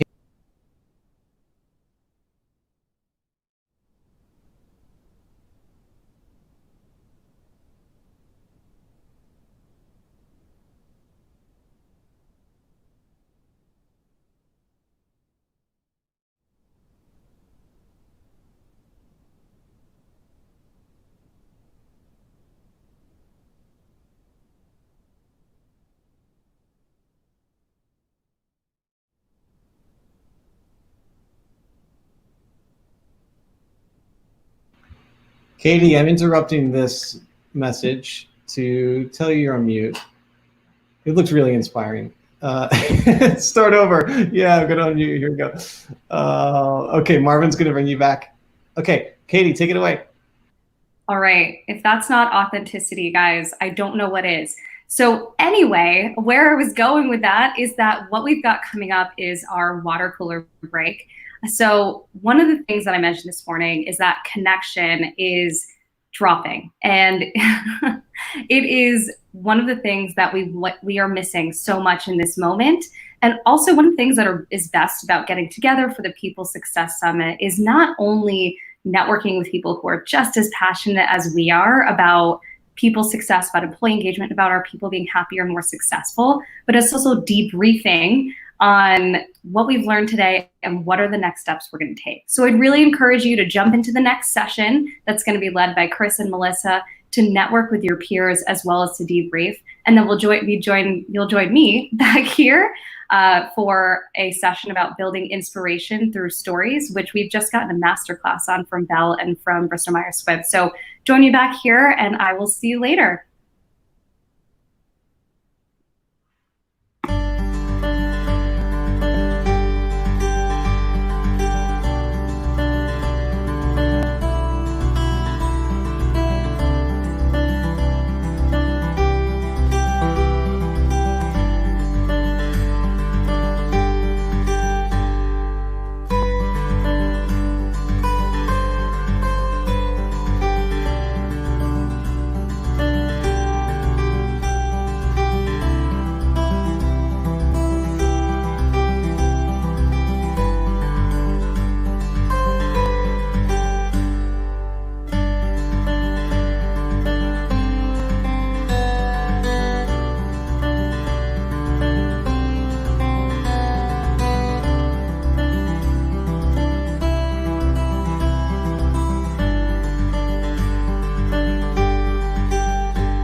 So about 2.5 years ago, we wanted to make a strategic shift and go from creating these wonderful linear accelerators to become a cancer care company. Varian is a Silicon Valley 1.0 company, was founded in the early 50s. So it's got all this great tradition in the company. My mother has been treated on a Varian machine. My grandmom has been treated on a Varian machine. So I know that whatever work I'm doing, it has a direct impact. Varian's vision is to create a world without fear of cancer. The mission statement is to combine the ingenuity of people with data and technology to achieve new victories against cancer. What we've built culturally really makes it feel like a small family. When you have close to 10,000 people globally, you have to listen to the collective intelligence. We have always the customer first and the employee first. Employees are the heart and soul of this company. We rolled out the Glint survey to most countries around the world. I like to take the Glint survey because it makes employees feel valued, their opinions counted. Glint makes me feel important. I think that it represents my voice to the company. Glint helps me be a better leader and my team to be better leaders because we all need feedback. I give my honest feedback because I really want to change the place that I work in. 解决问题也很透彻，是沟通也多了嘛。 People success is defined as when I go to work, I make a contribution. When I come home, I feel really good about what I did today. When an employee feels cared about, we're happy employees. We have big markets, good future. I'm very proud to be here. In order to execute the strategy, you have to be able to have a set of cultural beliefs and then empower local leaders. So some of the executives stood up in the town hall and shared the results. So even if it wasn't positive, they owned it and they took action. What we're doing is way bigger than just putting together some really cool medical devices. If you talk to people across this organization, every single individual believes they make a difference in beating cancer. At Varian, together we can help create a world without fear of cancer. Our team will be the leader to treat and eradicate the fear of cancer. If you believe you can do it successful. This is the place I want to be, and it's the most rewarding experience that you can have.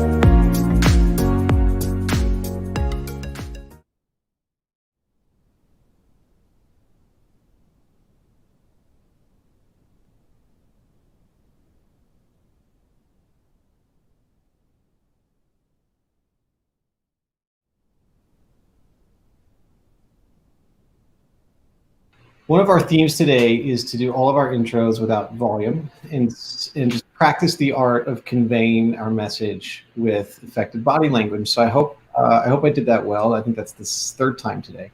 At least we're consistent.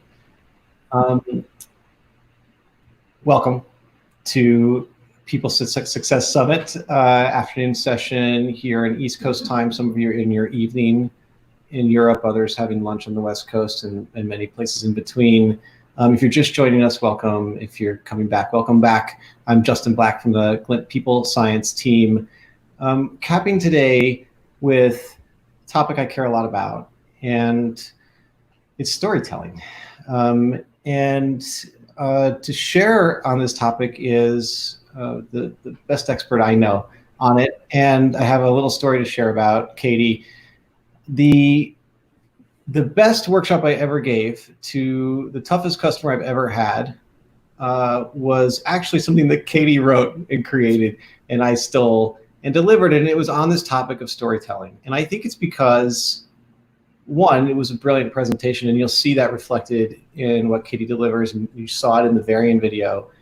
But two, because what really differentiates customers who really leverage a people success platform for change versus those who merely do a little better than they were doing before are not the ones who get the number of questions exactly right, or the number of touch points exactly right, or the manager access exactly right. All those things matter. They're the ones who inspire change through storytelling and work really hard to figure out how to do that and do that at scale. So I highly encourage you to take notes or come back and watch the recording again and key in to Katie's messages. They'll help you a lot achieve the vision you have. With that, I'll kick it over to Katie Farrow. Katie, take it away. Awesome. Thank you, Justin. And I am not muted. I double checked, I triple checked, and then Justin provided a perfect intro for me. So thank you for that. I am so passionate about this topic and about sharing what I have learned with all of you. I've done this a couple of times with a number of customers, and I know they always find value out of it. And I totally agree with Justin. Storytelling is one of the best catalysts to improving, to accelerating the success of your employee engagement programs.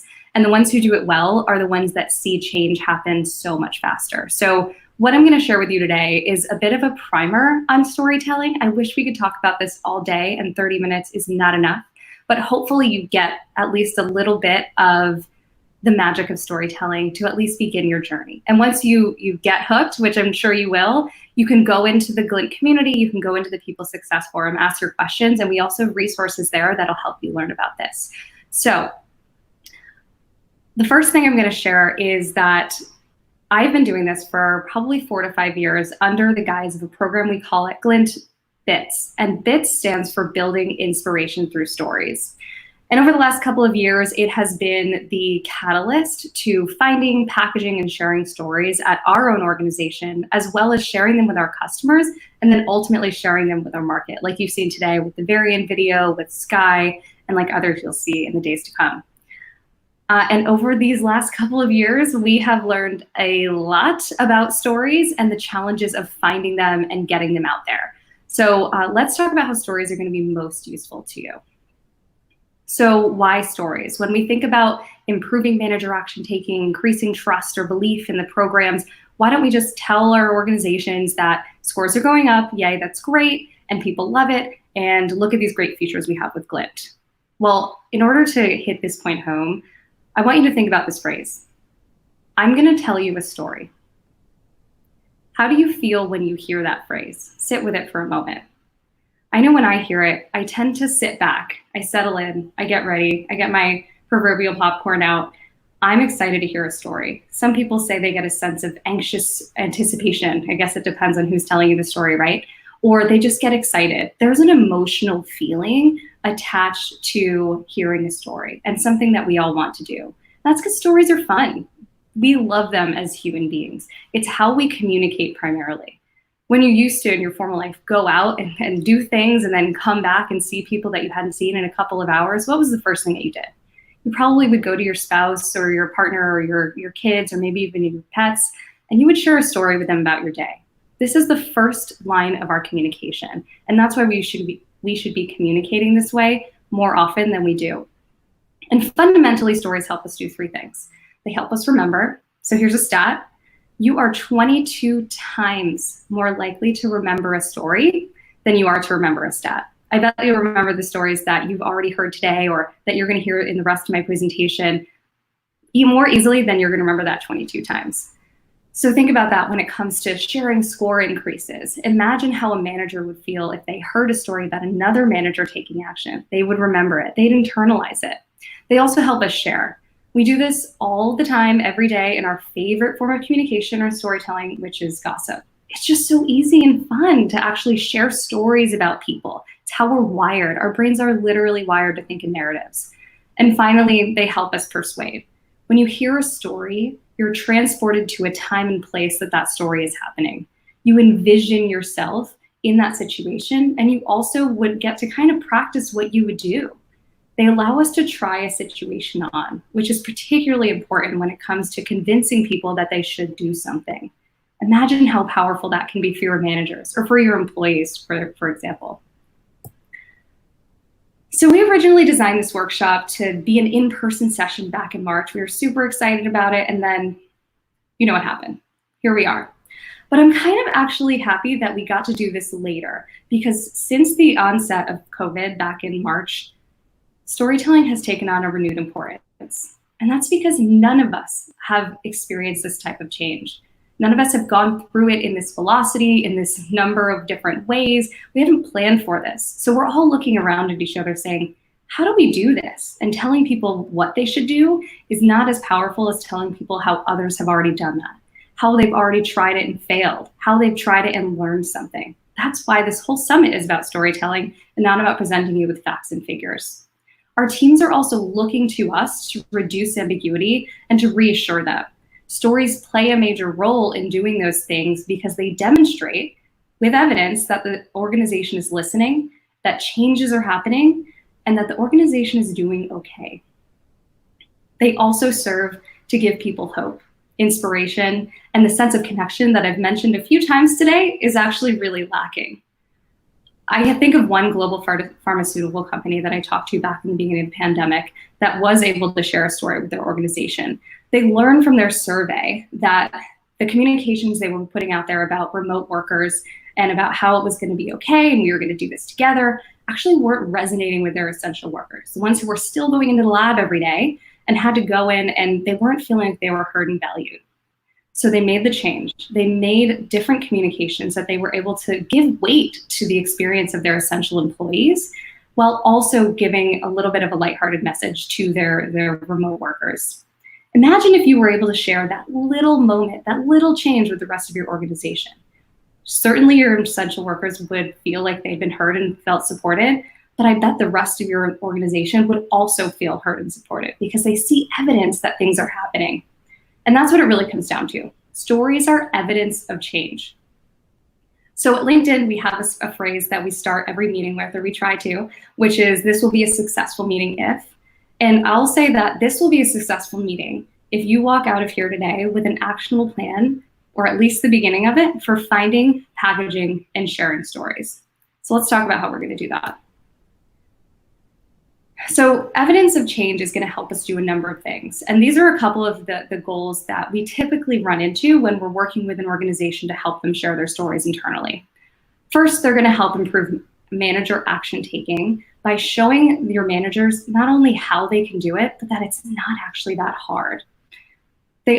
Stories also increase belief in our employee engagement efforts and improve trust across the organization by showing employees that they're heard and they're being responded to. They'll also demonstrate progress to leaders who may otherwise be too focused on the numbers. I bet a lot of you are nodding right now, other than the behaviors that are changing. And finally, I added this one in the last couple of months. In light of the ever-evolving environment that we have going on with COVID and the dispersion of so many of our workforces, it's particularly prescient right now to reinforce the changes you've made for reinforcement's sake. They help people feel supported and valued, and I think this is going to be a really powerful resource as we go over the next few months and potentially years of disruption. So the first thing you're going to want to do is define your goals. Pick one of these, maybe pick two, but I wouldn't pick more than two, otherwise your stories won't feel focused. It's a great place to start. So let's get into the meat of things. There are 3 specific elements that we're going to talk about today: finding, packaging, and sharing, and I'll go into each one in a little bit of depth. So finding stories. I have a big sigh because finding stories is the most challenging part. It's just the nature of the beast. I bet all of you who haven't embarked on a journey like this are thinking, finding stories can't be that hard. They're all over. I hear them all the time. I promise you, you will think it is easy, and in all likelihood, you will quickly learn that it's not. But that's okay. Persist, push through, be open, remain curious. You're going to learn a lot, and I'll also help you with a few tips of how to find them. So the biggest hurdle you'll overcome is that people think of stories as these major transformations. They think everything was awful on my team, and then in walked Glint, and we got this great survey data, and we fixed everything, and now everything's great, and we're the best team in the company. There's a perfect bow on that, right? But that's not real. That doesn't happen that often. And when they do, yes, let's capture that. Let's tell everyone about it. But not only are those stories not always out there, they may not even be the most helpful. If a manager hears that, they might say, oh, well, that was so-and-so. He always does stuff like that. Or I don't have the time and the resources to actually implement change like that. what your managers need to hear about are micro moments of change, are these little moments where things have happened to cause a shift, things we heard a lot about from Bristol Myers Squibb and from Bell earlier, that demonstrate that things are happening and aren't these big hulking changes. So that's something you're going to help your people think about as you talk to them about storytelling. This is actually why we call our program BITS. BITS implies that we're not looking for those big hulking case studies. We were very intentional with that name. And I would encourage you to really diminish the size of stories that you think you're going to have to find, because the small ones are going to be the most valuable. So I'll give you an example of how storytelling can play out at your organization. And if you were at the People Success Summit in London or outside London last year, you probably would remember this one. So one of your peers, Sophie Bennett at HCA UK, which is a hospital system in the UK, did an amazing job of pulling together a whole bunch of bite-sized stories of change. And she arranged it into a booklet called Your Stories, which she put out after HCA UK's first pulse went out last year. There's more than 20 stories in this booklet, and it's all about managers and teams who are taking action on engagement results. They run the gamut of everything from managers implementing a new stand-up on their team, to quotes from leaders about the value of the data, to stories of managers who are simply pinpointing and communicating about key focus areas on a given team. In some of these stories, the managers didn't even have enough data or enough responses from their team to know what their team was up to, but they communicated about that, and they were able to implement programs nonetheless. She also included an opening note from the organization's CEO to demonstrate his support for the program and to get other leaders and employees brought in. Once she put this together, she actually printed it and proliferated it throughout the hospitals in the region, and she sent it out in a newsletter online. So in order to find stories, how did Sophie even begin to do that? She works at a hospital system where the hospitals are dispersed across the entire country. So the first thing she did was she looked to a network of influencers. She thought, who's connected? Who do I know who is going to point me in the right direction? The people who know a lot of people. In a lot of cases, and similarly for you, I bet a lot of those cases, it'll be HRBPs, or maybe the regional director if you have a lot of dispersed sites. Sometimes it's going to be engagement champions, people who you've empowered across your organization to be the ones to drive it. They're probably going to know what is happening across the business better than you might or other leaders. But those official capacities, those people who are charged with engagement, aren't always the best sources. And you'll know better than I would about who those people are going to be. You'll also have to think about, who do I know who just has a knack for connecting with people, who seems to always be talking to people and know what's going on? Those are other people that you're going to want to reach out to ask, hey, have you heard anything about any teams making little changes, or anybody who's just really invested in our new program? Once she was able to find those people and talk to the HRBPs, regional directors, those connectors, she asked them, hey, who should I chat with? And then she'd set up time to meet with those managers one-on-one. She wouldn't tell them that she was looking to publish their stories, because that can spook a lot of people. But she'd get on the phone with them and she'd say, hey, since the survey came out, what happened? Just lay it on me. What happened? And that would help it go from, ooh, I'm not ready to share my story. We're just doing our jobs. Check back with me in a year. And we'd go straight into, okay, here's what happened. So another way to find stories is something that you all already have at your disposal. And that is probably in Glint, but could be, Sam, if you could go to the next one, also could be within your Glint dashboard or in whatever engagement program that you use. So what I've got here is the heat map that we have in Glint. And this trend line is the beginning of a story, right? If you're able to filter your heat map by the biggest score changes, you can find those threads to pull on. You can see, which team is this on? Let me go and ask what happened. You see a big jump? Something probably happened. And that's a story in and of itself. So one of my favorite stories that I've repeated again and again, for those of you who know me, since I've been at Glint, is the story of the Broad Institute of MIT and Harvard. So this is an organization that has lots of scientists who come together to solve some of the world's biggest medical problems, including curing cancer and solving schizophrenia. So lots of really eclectic, really smart, very academic people, not your typical employee, right? So Broad had been using Glint for about 6 months when I came to our champion, Kate, and said, hey, I'd love for you to speak at a local conference. I'd love for you to share your story. She said, awesome. Let me go figure out what's going on. So she opened up her dashboard, filtered by biggest score changes, and found a team where she saw a 14-point increase in recognition. And those of you who have been doing employee engagement for a long time know that 14 points in 6 months is a really big jump. So she went to the leader there and she said, hey, what happened? How did you increase this score by so much? Remember, these are scientists. These are really busy, really smart people. This manager said, oh, we started this Slack group called Hello Taco, where we have people join and tell stories about things that they want to recognize people for. So they might say, oh, Kate helped me out a lot in this project. And then people can add a taco emoji to it in order to boost it. And at the end of the quarter, the person who has the most taco emojis gets a taco party in their honor. Now, Kate found that story by looking right in her dashboard and just seeing what had changed. You can also look at your comment analysis and see where are some of the big themes coming from that relate to improvement or to excitement or change. There's lots of other ways that you can use your dashboard to find these stories, and I'd encourage you to reach out to your people success consultant if you want more education about how to do that. Okay. So you've found the storytellers, you get them in the room with you to share what those stories are. What do you do now? Now you have to package those stories. And when I say packaging stories, I mean, how are you going to turn them into a narrative? And what format are you going to present them in? So to get started, consider your audience. How do you typically share information with your teams? Do you have an intranet where you post written stories? Do you have a newsletter? Usually you'll package and share your stories in a written format, simply out of convenience. It's not easy for all of us to create a video. And you'll think about, what's the attention span of my audience? Do they typically read long stories, or do they see things in bite-sized formats that are going to be easier to digest in their busy days?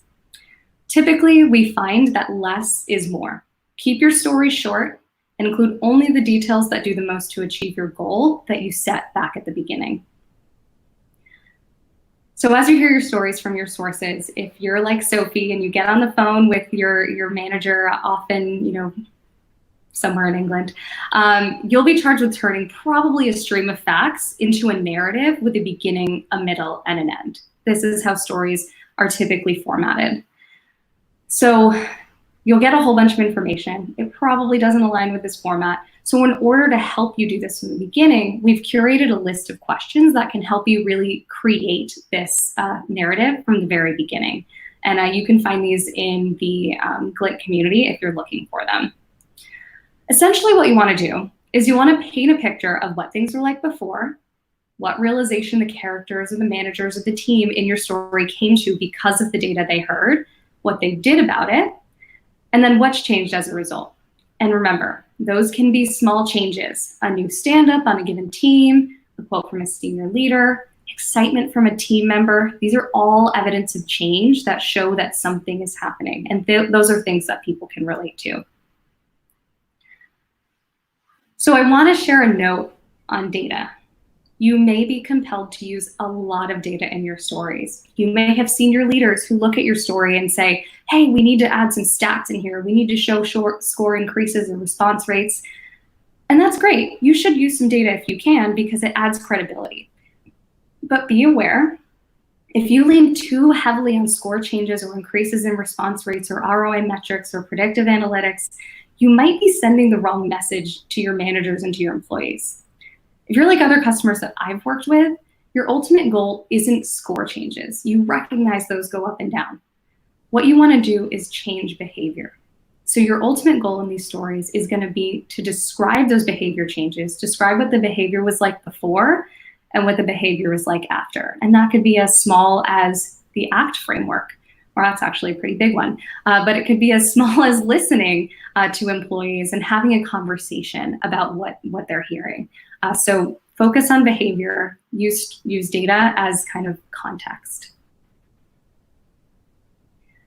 So if you go through this process and you've been diligent, patient, focused, all of these things we've been talking about, ultimately, you'll compile a list of stories that demonstrate that changes are happening at your organization. And these are going to be the things that serve to inspire and educate your managers and leaders to try their own changes. But how do you get them out there? Every organization has its own internal communications channels that work best for them. So like I mentioned earlier, it could be an intranet, could be a newsletter. I'll show you some examples. But my first recommendation would be to get together with your internal communications partners. They are certainly marketing minded, and you probably already work with them to launch your surveys.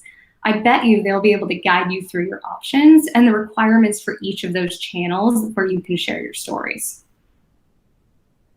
So the most common place we hear of customers sharing their stories are, again, places like the company-wide intranet or a company-wide newsletter. There's an example here from your colleagues at MetLife, or even emails from the leadership or CEO. We have one customer who actually had their CEO do a Facebook Live through Facebook Workplace to talk about how we should use this survey, which I think is a really cool example.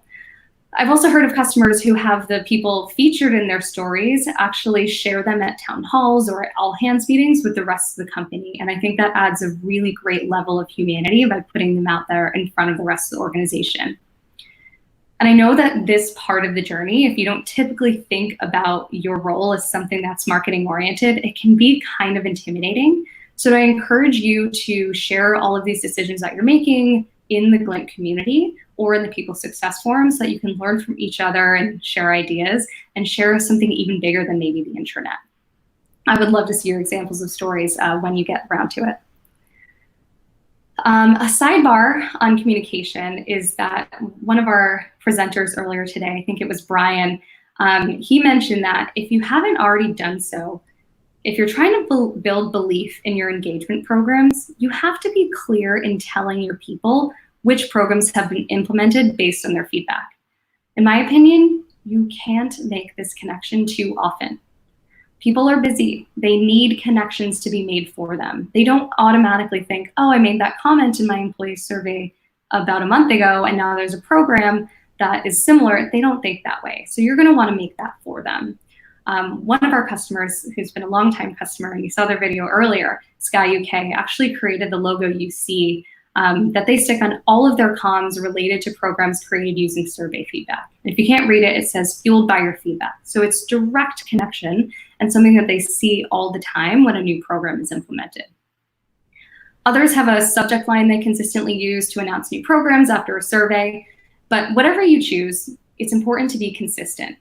And if you don't have a creative team that you work with, we've actually published a few of these logos that we had designed in the community for you to use. So you can pop this onto an email announcing a new program onto your intranet, and using it consistently will really create that connection in your employees' minds that, hey, my survey feedback is being turned into an action being taken. Wow, couldn't be clearer to me. So feel free to go ahead and use those. So just to wrap up, one of my favorite allegories or metaphors about storytelling actually comes back to staging a house. I actually just bought a house myself, so I know this to be true. So imagine walking into this house that you see on your screen for the first time. You cross an empty porch into an empty room that's attached to another empty room. And you might walk into this empty space and say, gosh, that was an awkward entrance, or what in the world would I do with this space over here on the left? Or I don't know about this molding, or are those popcorn ceilings? All thoughts I've had. And your brain is just pumping with confusion and this extra work of what am I gonna do with this space? Even right now, I bet you're all spending more energy looking at this diagram, trying to figure out which room is which than you are listening to my metaphor about staging houses. And that's when the questions and the challenges start to arise. That's when we start to kind of guard ourselves and say, oh, I don't wanna do all that work. This home can't possibly work for me and my family. But if the house is staged, if there's a porch swing or a couch in the living room or a sweet little dining table in the breakfast nook, maybe there's a crib in the front bedroom and bunk beds in the back, that inner monologue starts to change. You don't have to do all of that extra work. Your brain basically says, I get it. Look at this cool living room and that sweet breakfast nook. You may start to see your family making pancakes on Sunday morning or cozying up to watch a movie on Fridays. You can see yourselves all hanging out on that porch swing. With the right examples of what it will be like to live there, you start to answer the questions in your mind before you even say them out loud. Your challenges don't feel like such huge barriers anymore. And instead, You start to envision your life there. This is what stories do.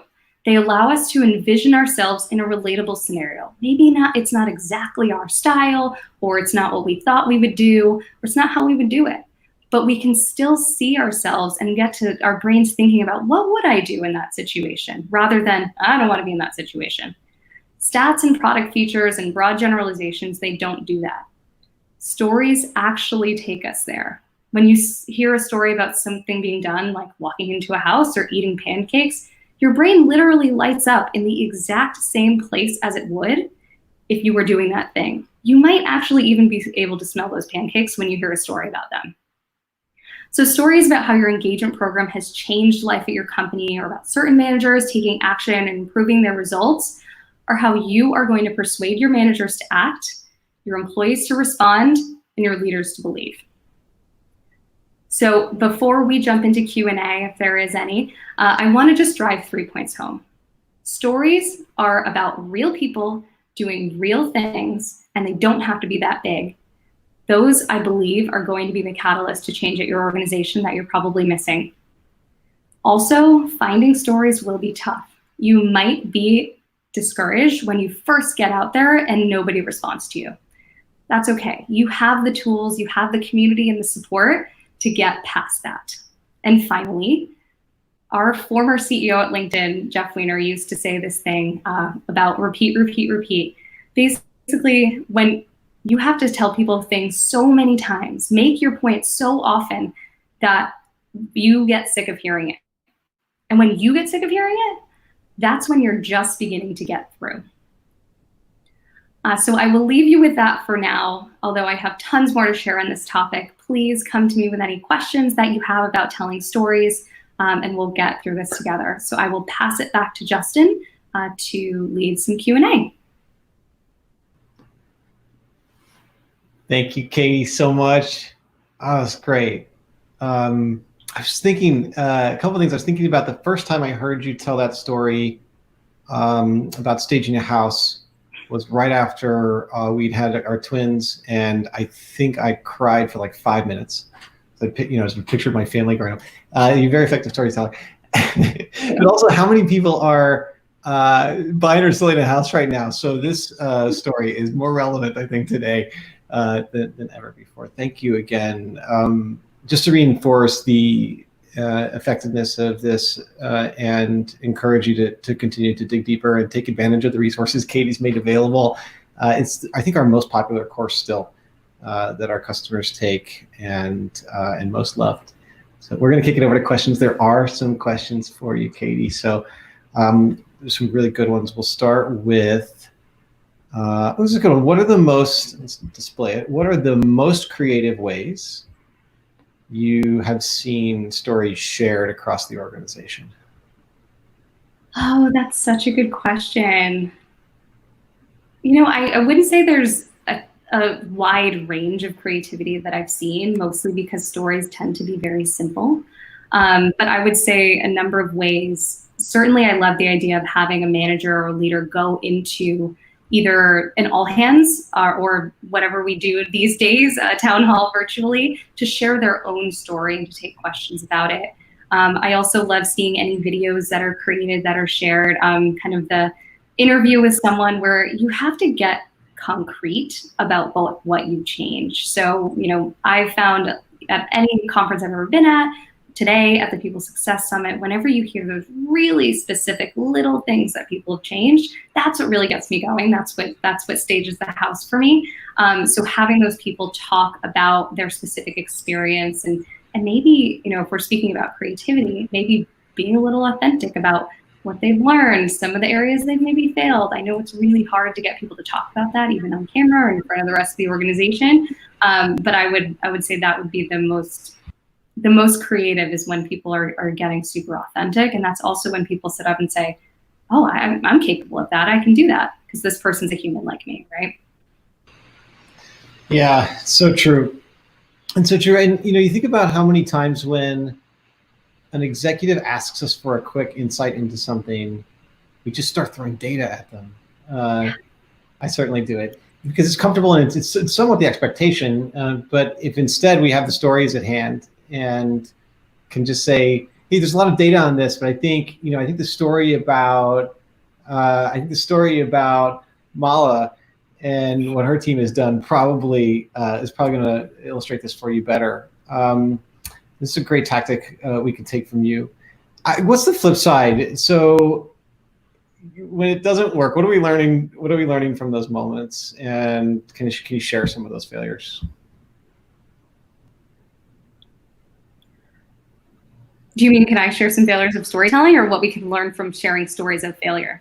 Not your personal failures, Katie. Just when our efforts to get the organization to share stories fail or get stuck. Can you talk more about those? Yeah, I mean, I think there's a number of elements there, and it's going to depend on the organization that you're working within. When you go to managers and you say, hey, what have you changed? I want to share your story. There are a couple of factors that are probably obstacles in their mind. One might be the culture of your organization to share. Maybe people just don't typically share their own stories, and people feel like, ooh, I don't want to be called out. I don't want to be the center of attention. And that's a hurdle that you'll have to overcome within the bounds of your organization. You might also get people thinking that they're not capable of making the change because they're hearing these big hulking stories again. They don't have any other examples. So in those cases, I would recommend finding someone that you're friendly with who can kind of be made an example of, to create a story about them to use as almost a seed story to get other people to share. And one of the things we talked about at last year's summit that some organizations have found successful is that people may not be willing to raise their hand and be like, I have this great story about me I want to share. That's probably not within your culture. And if it is, lucky you. But one of the things that you can have people do is recognize people by nominating them to share a story or sharing a story about their team member. So rather than going straight to the source, going to someone on their team or someone who's kind of peripheral, who can share a story about them, that's maybe feels a little more humble than, look how awesome I am. That's great, thank you. And let's do the other meaning of the question too, the other potential meaning of the question too. How about sharing stories of failure? I mean, I know there are different approaches to this. How much do we talk about the good to get it repeated? How much do we talk about the bad to learn the failure? In your experience, what's the right mix of this, and how do we use each of those effectively? We don't hear a lot of stories about failure. And, I don't think any of us are going to raise our hands and jump up and say, I want to talk about my failures. I want to talk about how I was on mute when I wanted to talk to 1,000 people, for example. People may not want to talk about that. But I would say, I don't know a ratio. I think of the social psychology ratio of 5 positives to 1 negative, where talking about 5 positive things is probably the sweet spot, but being able to also talk about something negative that happened. When I work with Sam to create events for our audiences, one of the things we always tell the people who we have presenting is share your failures, because that's going to make you relatable. And that's also going to help people see, oh, I can try things. I can experiment. It doesn't have to be the best thing that's ever happened. So maybe that 5 to 1 ratio, I don't know, Justin, you're a psychologist. You probably know that better than I do. It works for me. Consistent enough with the evidence that I've seen. Great. I like that approach a lot. We do tend to, in individual situations, we tend to try to ignore the negative unless it's egregious. But I agree, whenever we're trying to change, it's important to give people permission to be vulnerable. And when leaders are humble and share their failures, especially, it gives people permission to make mistakes and be humble. And so in that way, it's really, really, really helpful. Let's end on a question about habits. How can we make storytelling more of a habit across the organization so that this isn't something that we continually have to invest in as a program and it just happens and colleagues just share success stories with each other or learnings with each other?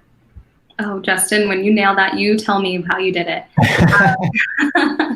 But I will tell you some of the things that we've done over the last couple of years, because that was our goal. That's why we created the BITS program. We created something that was, I'm a marketer, so something that was branded, something that people could see and relate to and have good experiences with, that when they saw it, they felt like, oh, stories are kind of fun. I like those. So that was the first thing we did, was really created a program around it that made people feel good to take part in it. Another thing that we did is identify the stakeholders in that process. So for me, that was our customer success people, it was our people scientists, it was anybody who was touching a customer at some point in their journey who might be able to share the beginning of a story. And for the people that are out there today, it's probably your HRBPs, it's probably certain types of managers or people who are in organizations that maybe have lower scores that you want to demonstrate change. And it's talking to them, it's doing the Jeff Weiner, it's repeat, repeat, repeat. Why is this valuable? Telling them stories about how you came to a story or how valuable it was when other people heard it, I think helps people reduce those barriers in their mind and then feel like, hey, someone could actually get something good out of my tooting my own horn, if you will. So yeah, really getting those people brought into the process and just continually pushing that message home, it's going to be really valuable.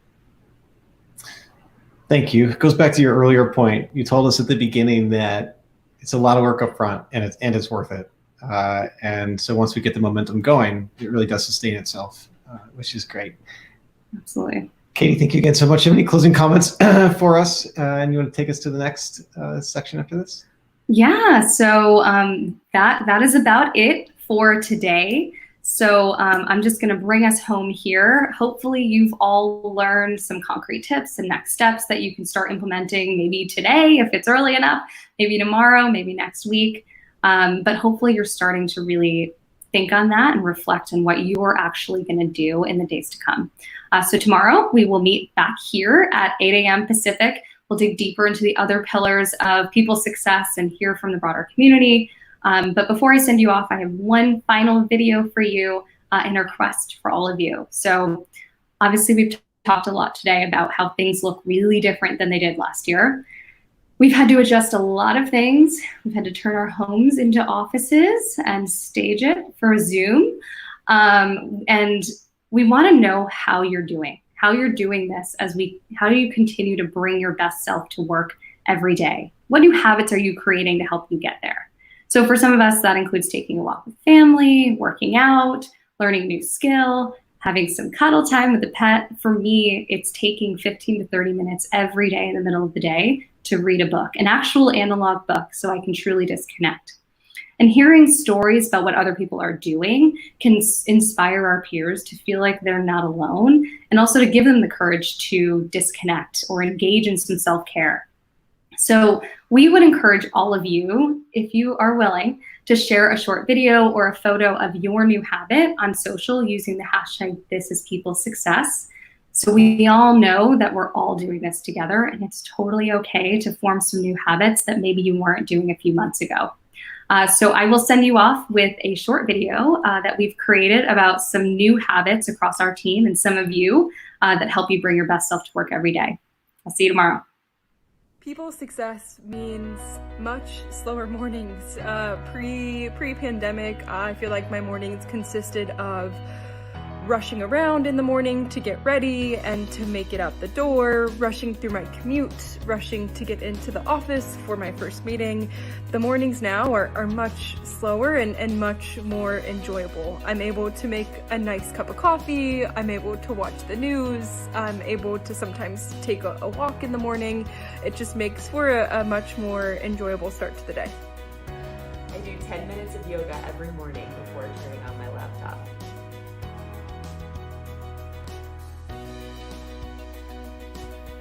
What helps me bring success to my day, I would say, is creating a little bit of a routine. I think when you're working from home, it can be quite difficult, and the lines between home and work life can blur a little. So sort of making sure you've put in those structures, and that you know when you can switch off, and you know when you can go into your evening and enjoy it, and feel that you're actually out of the office, whatever the office might well be.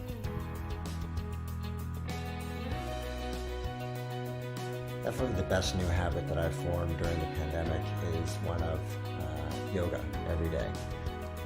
It's been so helpful. I've found an app that I use that allows me to do sort of 10 to 15 minutes And because it's only 10 to 15 minutes, I actually do it every day. Haven't missed a day for over 3 months. I find it really helps wake up my body and my brain, and just creates that little moment of mindfulness that I make sure that I check in each day. That really, really helps.